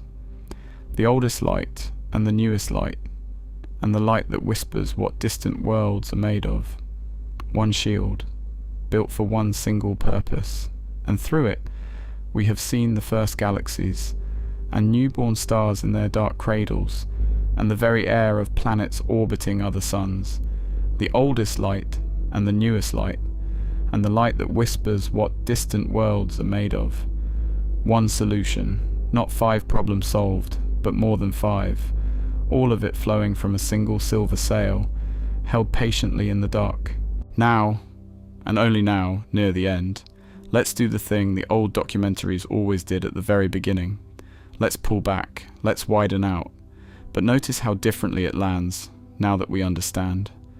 If we had begun by saying, space is very big, it would have meant almost nothing. Just a number too large to feel, a word without a shape. But now we've earned the wider view, so let's take it slowly. That idea, the layered shield, the staircase for heat, the quiet trick of letting warmth spill sideways into the dark until there is almost none of it left, is not Webb's alone. It's an idea we keep rediscovering, wherever we need to hold back heat or hold in cold, and keep something delicate safe in the middle. The same principle, layered barriers with gaps between them, is why a thermos flask keeps your tea warm through the morning and your cold water cold through the afternoon. It's why the coldest laboratories on Earth are built as nested shells, one inside another inside another. It's the logic wrapped around nearly every spacecraft that has ever flown. The gold and silver foil you've seen glinting on landers and probes and orbiters. That foil is not decoration. It's the very same quiet idea. Layers and gaps and heat coaxed gently away to the side. And it will be the idea behind the great telescopes that come after Webb too. The ones being dreamed of even now, larger cold eyes still, meant to look even deeper into the past, or to stare at a single distant planet long enough and steadily enough to ask whether anything might live there. They will need to be colder even than Webb, and stiller even than Webb, and they will carry shields that are the children of this one. Larger sails, more layers, folded in ways still more ingenious.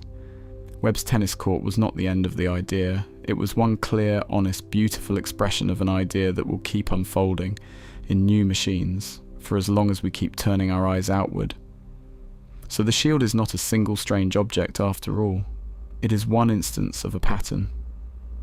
The pattern of holding back the fire so that something delicate can stay cold and quiet and able to see. A pattern that repeats at every size, from the flask on your kitchen counter to the great cold eyes we will one day send out beyond Webb, deeper still into the dark. You stop seeing a single object, and you begin instead to see the shape of a good idea echoing quietly outward. And out there, right now, even as you lie here in the warm dark, it is still going. The telescope is still at its post, 1.5 million kilometers away, drifting in its slow, wide loop around that empty balance point, holding its silver shield toward the sun and the earth and the moon exactly as it has since the day it first arrived. It does not sleep, it does not rest, but it is not straining either. It is simply being what it was built to be, cold and still and patient. And in that stillness, it is gathering light that set out toward us before the earth existed. While you were awake today, it was working. While you ate and spoke and worried over small things and laughed, it was working. And while you sleep tonight, it will go on working, silently, in the cold, needing nothing, asking nothing, holding its pose, catching, one faint particle of light at a time, some of the oldest whispers in all the universe. There is something restful in that, I think, something that makes it a little easier to set your own long day down. Out there in the great dark, a careful machine is holding a shadow perfectly still, so that it can listen to the beginning of time, and it will keep on doing so whether or not you are awake to think about it at all. It does not need your attention, it does not need your worry, it is simply, quietly doing its work in the cold. So you can let it. You can let it carry on without you for a while. You can let whatever is still open in your mind close over, the way the sky closes over the last light of the day, slowly and without any regret, and rest. Let's come home now. Slowly. The way that ancient light comes home, stretched and patient, and in no hurry at all. We asked one small question at the very beginning of the night. Why does this telescope carry a sunshield the size of a tennis court? And it turned out that the question was not small at all. It opened, the way small questions so often do, onto something enormous and quiet and whole. The shield is that size because the telescope must see the faintest warmth in all the universe, and to see the faintest warmth, it must itself become almost perfectly cold. And to be almost perfectly cold, it must hide from three fires, the sun, the earth, the moon, behind a shadow wide enough and deep enough to keep it frozen at every angle it will ever be asked to turn. And to cast a shadow like that, from a shield light enough to launch, you need not one thick wall but 5 thin sheets, held gently apart, each one letting the heat spill sideways into the dark. A staircase for warmth to fall down until almost nothing at all is left. The shield is that size because the telescope must see the faintest warmth in all the universe. And to see the faintest warmth, it must itself become almost perfectly cold. And to be almost perfectly cold, it must hide from 3 fires, the sun, the earth, the moon, behind a shadow wide enough and deep enough to keep it frozen at every angle it will ever be asked to turn. And to cast a shadow like that, from a shield light enough to launch, you need not one thick wall but 5 thin sheets, held gently apart, each one letting the heat spill sideways into the dark, a staircase for warmth to fall down until almost nothing at all is left.